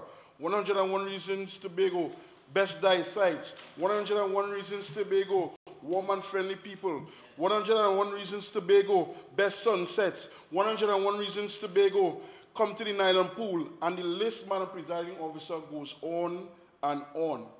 Persons were super excited. I met people in the airport. Persons stopped me while I was driving around following the rains on the weekend when I drove personally to Lansford to make sure that everything was good on the roads. And when I kept in contact with the assemblyman for Parativier Speyside to ensure that the people of Tobago were well preserved during the heavy rains. And it's almost sad that then the minority leader would say that good work is not being done in the Division of Infrastructure, Quarries and the Environment, when I personally would have marshaled troops until 1 a.m. in the morning on Sunday morning from Charlottesville all the way to Crown Point. And, and the work done by the Drainage Task Force to ensure that even tourism properties were preserved during these rains. Because, Madam Presiding Officer, I remember being witness to a call while in the Emergency Center, Operations Center, from the Met's office. And they were concerned about Tobago because at their station in Crown Point, they recorded 5 inches of rain, approximately 120 millimeters of rain. An average rain event is 2 inches of rain. We received almost a month's worth of rain on Saturday.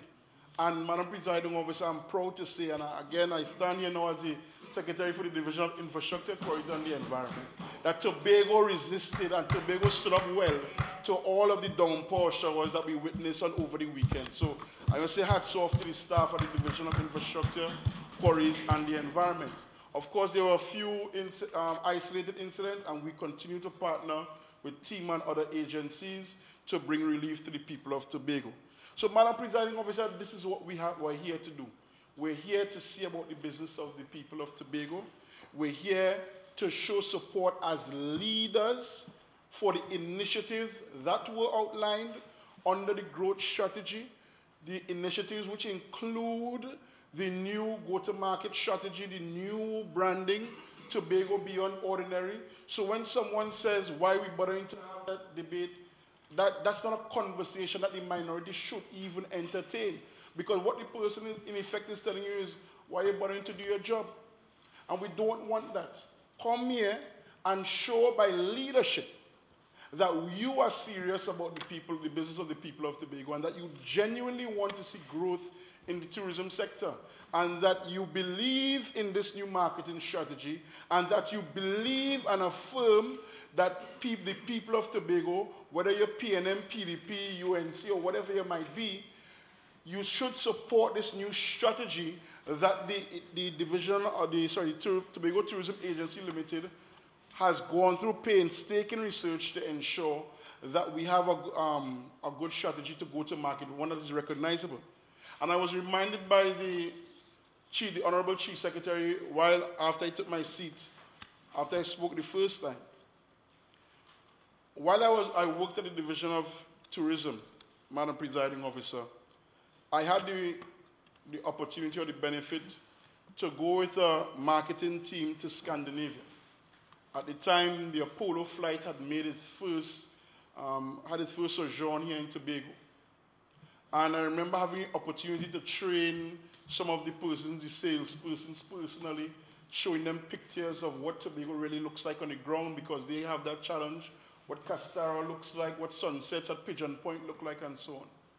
And Madam Presiding Officer, there were a couple horror stories that were told to us about the service quality or the lack thereof meted out to the Apollo clients. There were horror stories that were given to us from when persons visited some of the tourism sites, about some of the experiences, the negative experiences that they had. And that's why, Madam Presiding Officer, it's very important that we support this motion. Again, the Chief Secretary himself is now going to WTM to have the conversation with Apollo, to send the signal, listen, you have the full support of the Chief Secretary of Tobago. We will get it right this time. We will get it right this time.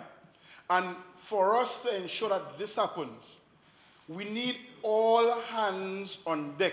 And whether the hands are on this side of the horseshoe or on that side of the horseshoe, we need all hands on deck, because when people go to the Argyle waterfall, whether they go with a licensed tour guide or not, or they decide to take an independent trip, We want to know that at all times, person going to the Argyle waterfall are safe. And it means the assemblyman for the area needs to buck up and start making appearances in his area to ensure that he passes on a message that when these tourists land, we want to ensure that they're given the best treatment. Madam Presiding Officer, when the Apollo flight first landed, I remember being at the event at the airport and seeing some of the, as we call them in local parlance, beach bums lining off in their Sunday best at the airport because they were excited at this opportunity. They were excited that this is an opportunity for them to, of course, generate more income. And Madam Presiding Officer, sometimes it may have been to no fault of their own. There may be other operators that, who would have intervened to negative benefits or to negative results, that we lost the Apollo flight. And very often, and in this age of social media, right now this sitting is being carried live across the world because the Assembly legislature is doing great work to promote the work of the legislature here in Tobago. We have to be careful about the things we say. Because if the leaders say things that are injurious, that are debilitating, things that are hazardous to the brand of Tobago, what are you leaving for everybody else? If it is the minority leader gets up and say, well, I can't get to Tobago, or the minority assemblyman say, dark days ahead for Tobago, what are you leaving for the people who are looking from abroad, who want to visit Tobago? We have to be careful. And if it is you're supporting this motion, and if it is that they're voting for this motion, I want us to reaffirm, recommit, and reposition our mindsets so that you're not displaying behavior that would have gotten you sent on stage when you went to school in Bishop's High School. But that we reposition our mindsets to know that I have a responsibility. And when each and every one of us leave here today and we go to our respective homes, our respective communities, we are sending the message, Madam Presiding Officer, that it's time for Tobago to go beyond the ordinary. Get on board. Madam Presiding Officer, I thank you.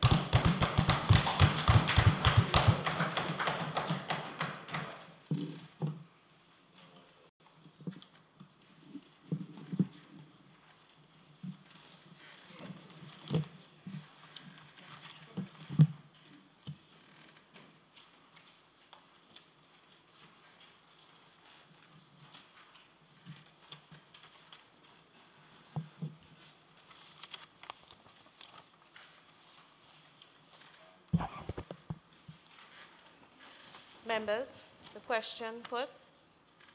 Whereas the tourism industry has been identified as a key economic driver for the Tobago economy and by extension the national economy, and whereas the tourism industry has the potential to generate foreign exchange as well as create both direct and indirect employment, and whereas the Executive Council established the Tobago Tourism Agency Limited, which has in turn collaborated with key stakeholders in the industry to develop a 3-year roadmap for growth. Be it resolved that this House support the initiatives of the Division of Tourism, Culture and Transportation, as well as the Tobago Tourism Agency Limited. And be it further resolved that this House encourage schools, communities, NBOs, CBOs, FBOs to join with the other key stakeholders in the tourism industry to fully utilize the opportunities that will be generated by these initiatives. All in favor? Aye. Any against? Any persons abstaining? The ayes have it. The motion is now carried.